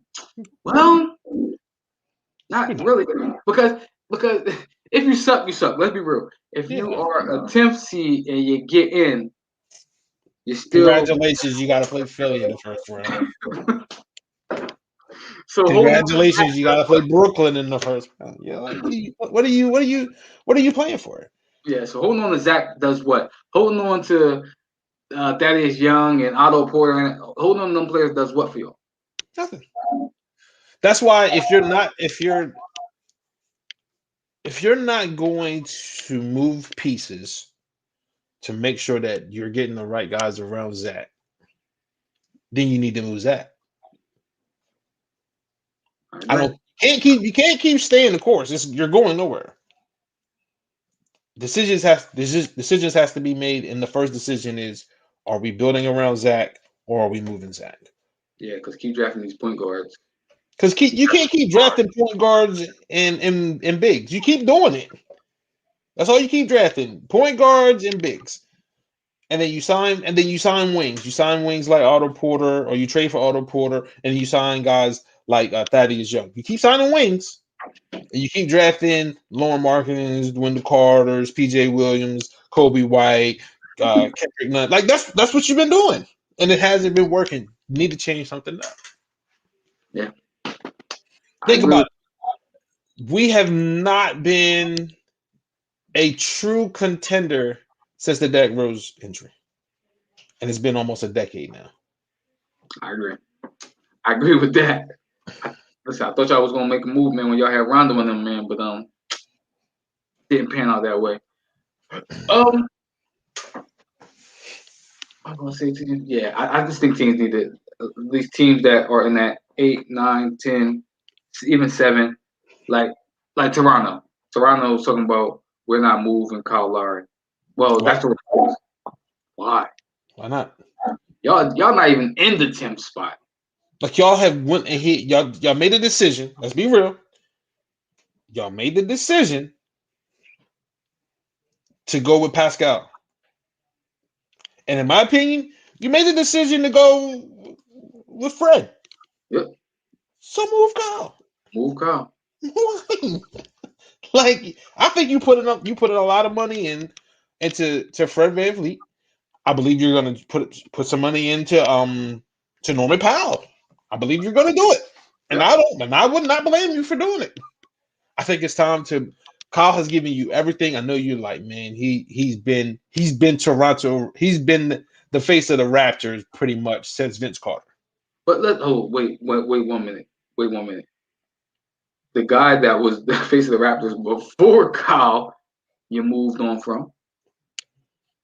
I think they were 1A and 1B. And since you moved him, that's why I said Kyle. You should move Kyle. To me, you chose Kyle over DeMar. You chose him. And it worked out. You went and got an NBA championship. But now I feel like it's time for a next chapter. I also think you owe it to him. Yeah, I think you owe it to him too. And I think you owe it to him to send it to a contender. I agree. You know? So I think they need to go ahead and make that. I think they need to go ahead and they need to make that happen. Because they're not going anywhere. We have a better record than them right now. That's saying. That's saying something. Like, yeah. So yeah, go ahead and move on from. I got one thing to ask. One more thing, basketball related. Well, probably a couple of things, but why is Orlando holding on to Vucevic? I can't answer that question because I don't know why. I really don't know why. Again, same reason y'all hold on to what's his name? Zach. But same reason we're holding on to Zach, but they've been doing it a lot longer. He's shown us who he was years ago, and they've been hovering around that 8, 9, 10 seed for the past 5, 6 years. Hovering around it. Like you haven't made a leap up into that possible home court advantage, but you also haven't made the fall back into the lottery. You're not going to get better that way. And let's just be real. They have struck out in drafting. Yeah, exactly. He's their best player. But they struck out in drafting. Aaron Gordon hasn't worked out. He's not. Mamba hasn't worked out. He hasn't worked. No, none of their draft picks have worked out. Evan Fournier can't stay healthy. Let's be honest. They signed Tyson Ross. He hasn't been the guy that they thought that he was going to be. And I think they gave him, at that point in time, they gave him some good money. So they just made bad decisions. They just made some bad decisions, and they fell on some hard luck doing something when their draft picks didn't pan out. I get somebody that's their best player. But like Dave said, at some point, do you play to win championships, or are you just playing just to be there? Like, are you playing just to be an 8, 7? Yeah, because even Markelle Fultz isn't gonna go out and make a 15-win difference. Like Markelle Fultz does not add 15 wins to your team. I don't know. He might add 3 to 4. but he's not going to add 15. It's not like all of a sudden he got hurt and this team is looking like this. No, they might have 2 or 3 more wins right now if they had if Markel Fultz is healthy. So move on for Vucevic. You're going to keep paying him to just be okay. You owe it, like, to me, you get something back for him, and he'll compete. He'll compete for a championship if you move on to somebody else. Like right now, say Boston gives you a first rounder and Marcus Smart. Okay, say let's see, first rounder Marcus Smart. I would do that, even though that might put me in the lottery, but I have a better chance at rebuilding. I have a better chance of rebuilding than keep You gotta going still at it, draft well. keep going at it with Vuce. Like Vucevic is an all-star, he's a beast. Like Zach, all-star, beast. Them two need to team up somewhere. But like they're all-star, they're beasts, but they aren't pushing you over the hump. Like last year, I think was Orlando's best option, best choice, best chance. They lost Aaron Gordon, but I think they could have beat Milwaukee. Aaron Gordon was healthy. But that I just don't know. I don't know, and it just leads me to think like, why do teams hold on to these star players where there's no chance in hell that they're going to be able to compete and win championships? Same thing with Bradley Beal. Like I love Brad, but are they winning with Brad? Like they got Russell Westbrook right there, right next to him. They have Russell Westbrook with him. They have had multiple lottery picks to put with Bradley Beal.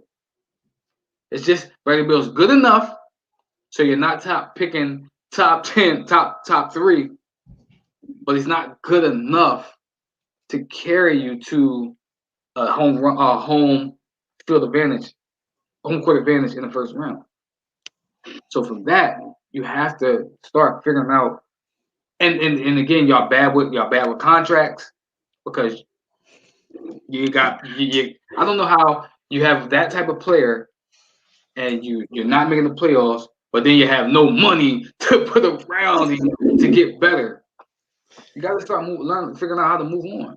Because you can't get better because you traded John Wall for another big contract. Mm-hmm.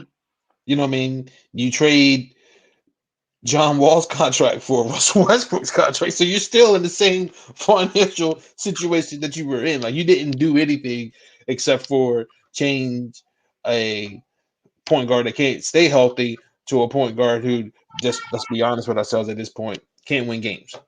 And the thing, like you said, Russ is putting up numbers. Yeah, but they're not winning. Right. Russ is putting up numbers. Bradley Beal's putting up numbers. They're not winning. Just not winning. So it's time to start moving on and breaking things up. I still think Portland's in the same boat. Where they take steps. I think they need to move. I think they need to move CJ. He can't stay healthy, and they're hitting in this. They're in the same boat with that backcourt. They can't get over the hump. You don't move Dame because you're still going to be really, really good. You're still going to be competing for home court advantage in the first round. You just need another piece to go beside him that can stay healthy and be more consistent. I'm gonna tell you this: if you trade CJ to Orlando for Vucevic, that gives Portland a better chance to win. Yeah. In my opinion, gives them a better chance to win because you got a big that you can dump it down to, who can give you 30 a night, who can give you 12 rebounds a night, and he passed the ball, and he can shoot, and he protects the.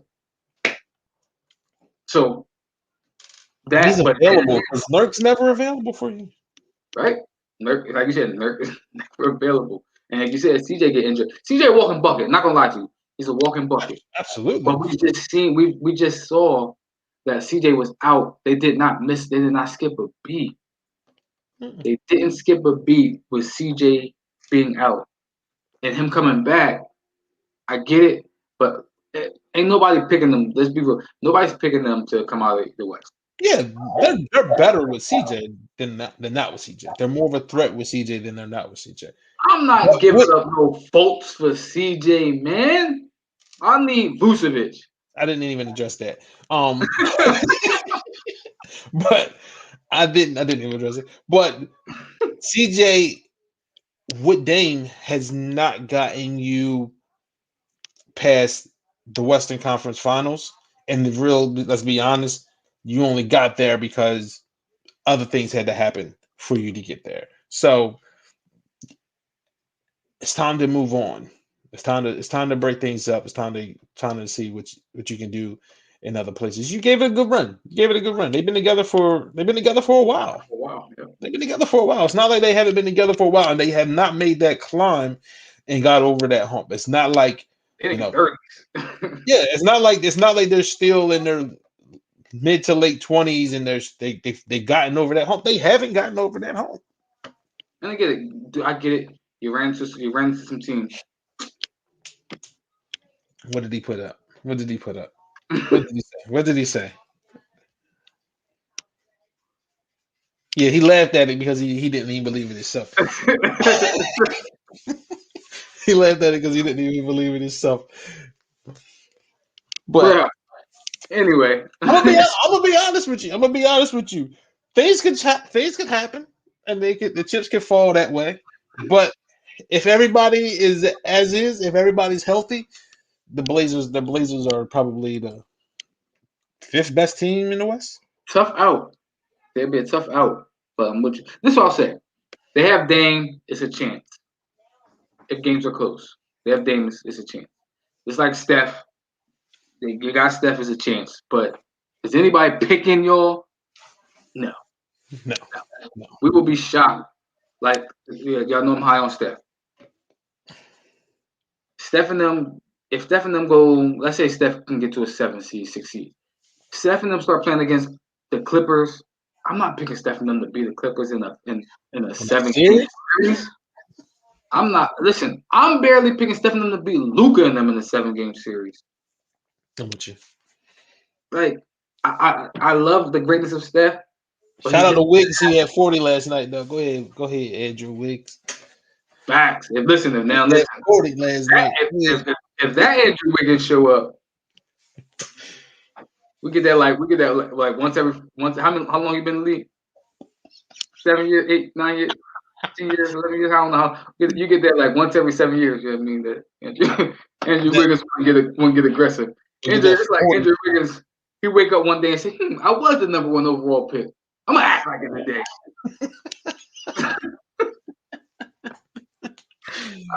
Listen, if they can get consistent, and the crazy thing is he's still in 25. Yeah. If they can get that consistently for Andrew Wiggins, then that could be a whole different ballgame for them. But back to your CJ point, back to your Damian point, I agree that if things fizzle out this year, say they fizzle out first round this year, you gotta break it up. Yeah. You gotta break it up.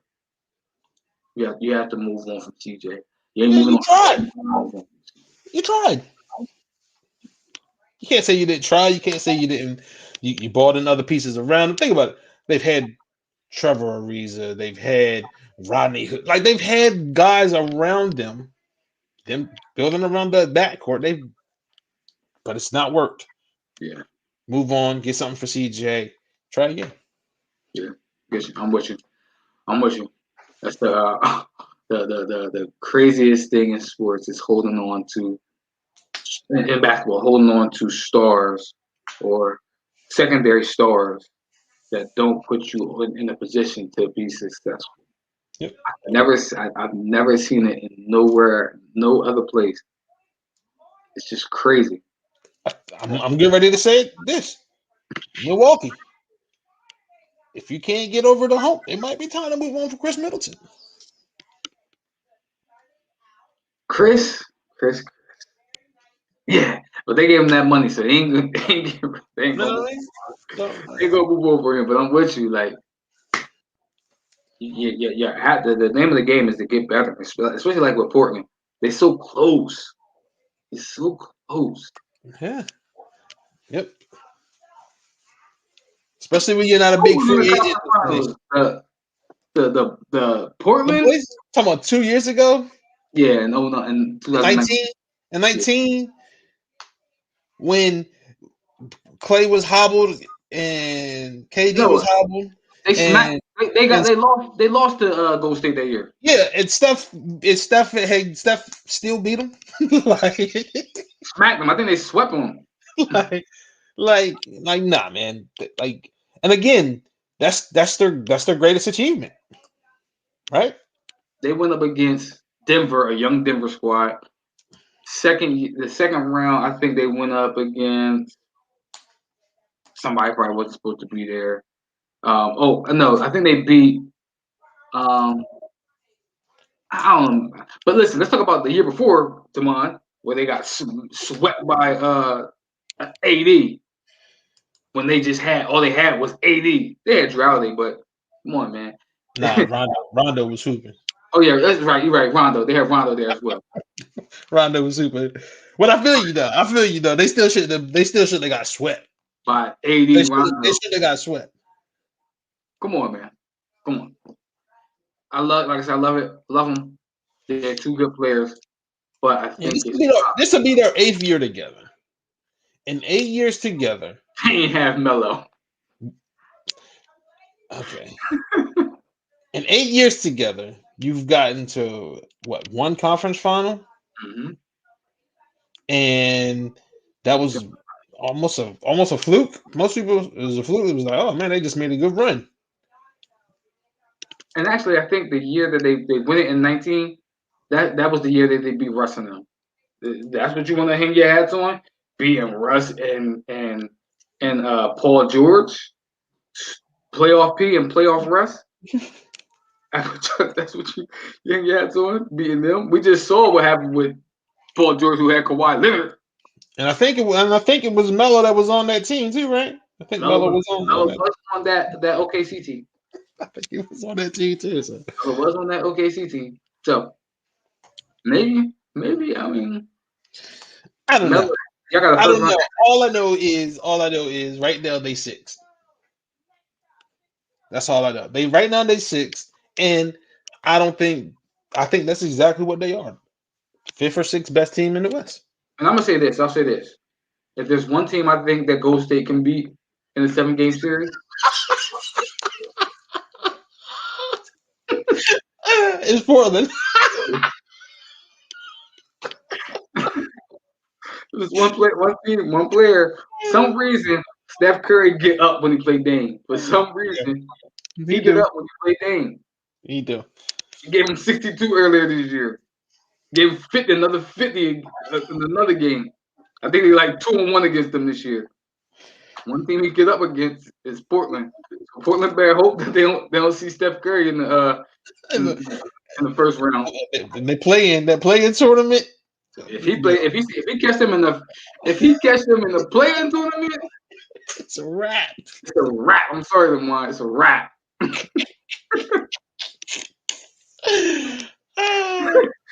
Hey, listen. He said he logging off. Listen. He get up for him. For some reason. Steph got career highs out here in Portland. Whew. So Andrew Wiggins gonna guard Dame. Steph Curry gonna go off. Probably beat him in the 7-game series. That'd be a tough one. But yeah, I'm with you, man. Portland gotta make moves. Portland gotta make some moves. Let's transition to the game we started to talk about a little earlier. Close it out with this Deshaun Watson. I got mixed emotions and torn on the situation. Couple things. It's just ironic the timing of all of this.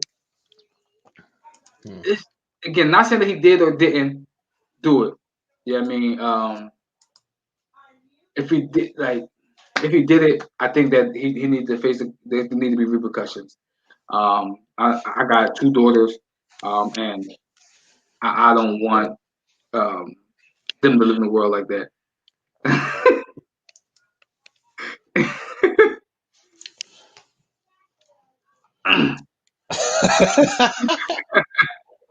I had my cup of Joe this morning, bro. We listen. I'm We good. in rare form. We in rare form, bro. I'm Rare good. form. Listen, their record, the history speaks for themselves with the Blazers, bro. Anyway, yeah, I got you. Like I said, I don't want them to live in the world where they think that this is cool. Stuff like this is cool. But again, it's just the irony of it, and the timing of it is where it loses me a little bit because they say in close to 22 cases, and I'm like, did he catch all these bodies? Sorry, listen, hear me out, y'all. I'm not trying to make like the jokes of it, but did he catch all these bodies since his holdout, or has this been happening since he's been there? Like, I don't know, because if it's been happening since he's been there, why now? You know what I mean? Like, why now? Why is all this stuff coming out now? Cause that is where is throwing me, and also where, man, Deshaun Watson has been on the front and center since he's been at Clemson. Never heard not one bad thing about this man. Not one bad thing. Everybody that talks about him talks super high of him. No scandals, no nothing outside of his holdout. Outside of his holdout, that's probably the worst thing he's ever done. His holdout, and that's not even bad. Now all of a sudden, my man got 22 counts against him. 22. No, that counts. Lawsuits. 22 lawsuits. Well, Because I think they said 12, and then he's talking to the lawyer said he got up to 10 more women that he's talking to. Yeah, and to me, that's where it don't pass the smell test. Like, so nobody felt he's Deshaun Watson, and nobody filed a actual police report. Not one. Not one person filed a police report or even made a complaint of any sort. And I'm not saying that he didn't do anything. I'm just saying that it just doesn't smell right. Now, they're going to do their investigations and everything's going to come out to light. I hope, for one, that these women aren't lying, but I also hope that he didn't do these things. You know, but again, it just don't smell right. It just doesn't smell right, and the timing of it is weird because it's just everything around is weird. I heard that the lawyer was like the neighbor or something. The neighbor of coming here. Like, all of this is just, it's just too coincidental. It's just, everything is just around it is just weird. It's just weird. And one of the things that's really weird about it is the Texans themselves. They haven't really done anything. They haven't really said anything, or the NFL has said that they're launching an investigation into the situation. But the Texans, they haven't been like, we're standing behind Deshaun, or I mean, we ourselves are looking into this investigation or whatever. But it just don't smell right to me. It just don't smell right to me. That's all. The lawyer. This is what another thing that threw me. Two things. Again, the neighbor thing. But then the lawyer was like, "This isn't because of some. This has nothing to do with the Texans or some free agency. I don't even know what that is. I don't even root for the Texans. Is not even the team I root for. But 7 years ago, you put up billboards urging the Texans to take the greatest college quarterback in NFL history or college history, Johnny Manziel. So to say in one breath, I don't know anything about free agency or the Texans, and this stuff don't add up. Yeah, And then like I said, it you got just 10 don't other smell right. girls. You got 10 other girls, and like you said, there's no report. Yeah, and all 22. 22. You would expect at least one of them to file some sort of complaint or police report. At least one, because from my understanding, it was like some masseuse that he said something about he can ruin her career or whatever. So I don't. Again, I don't know the ins and outs of these allegations. Again, I hope that they're not lying. I hope that they have not been put in a position where they're just doing this for some sort of financial benefit. But at the same time, I hope that Deshaun Watson will be smart enough to not put himself in situations like this. Just hope when it all plays out, whatever happens. It's not going to affect my life personally. You know what I mean? But it's just, again, everything around the situation is just weird. It's almost from a movie. Exactly. He hold out. Draft coming up. Now we got 22. We got 22 potential 22 lawsuits. But there's no lawsuit. But there's no reports. No nothing. Again, all this seems like they're trying to smear this man's name because of something that's going on in the organization. That's what it feels like. They're trying to paint the Texans, and I'm gonna keep it real with you. Texans, y'all will look just as bad. If you're trying to smear this man's name, y'all look just as bad in the process. Because it happened under y'all watch. 22, yeah. That had 22, and I'm not saying that Houston is a small town, but man, 22, that had in this day and age, 22, that had to be around. Yep. There had to be rumors floating around. That should have came out. TMZ should have had this before ESPN. 22 in this day and age? Deshaun Watson. It's Deshaun Watson? Heisman Trophy? National champion? Deshaun Watson. Pro Bowl NFL quarterback? 22 allegations of sexual misconduct in today's day and age? Yeah. And we hear this from reliable sources first? No rumor mills? Nah, that's just, in today's day and age, it just don't smell right. Nope. Just don't smell right. Texans, y'all sound like y'all doing everything. It sounds like y'all doing everything as to why Deshaun Watson wants to get out of there. So, and again, I know we keep saying I hope this and this. I hope that the Texans ain't this dumb. But like I was talking to my wife, she said, because she worked for lawyers, she said, sound about right. People will do this. People will make up stories, and I was saying to her, like, at the time it was like 7. He had 7 or 9 cases. It was like, if nine people said it, like, it has to be some truth to it, right? mm-hmm. She said, not necessarily, because people copycat. Oh, this person said this. People are ultimate opportunists.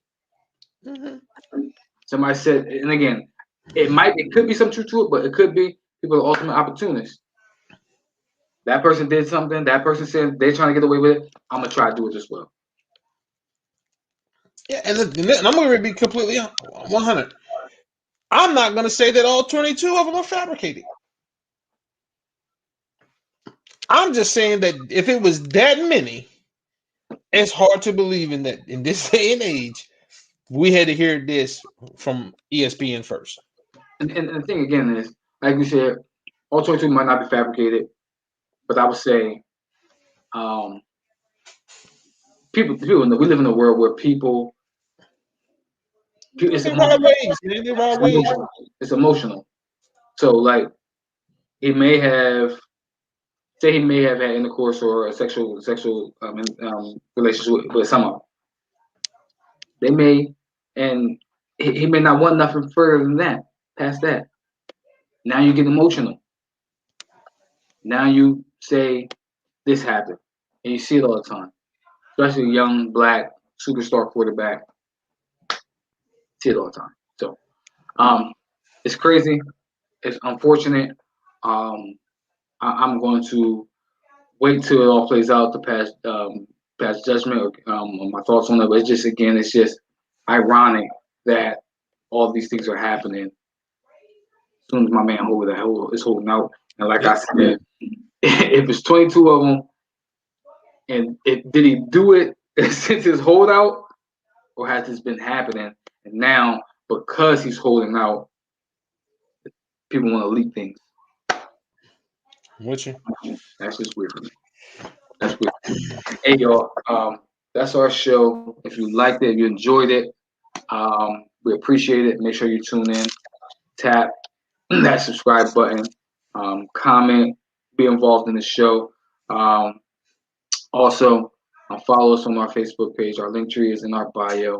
We're gonna wrap it up with final thoughts. My final thought would be on the heels of the Deshaun Watson thing. It's in this day and age, man. You gotta make. You have to, especially if you're high profile. Not even just high profile. If you're in any position of authority, protect yourself. Make wise decisions because people will test you. People will try to use you and utilize your position just for their gain. And also, that position can give you a power where you feel as though that you can try to utilize your position for your gain as well. So just make wise decisions in your with your position and your authority because it can come back to bite you. My final thought. I was just thinking about it, and like, leave people alone, man. Like, let people spend their stimulus check how they want to spend their stimulus check. Leave these people alone.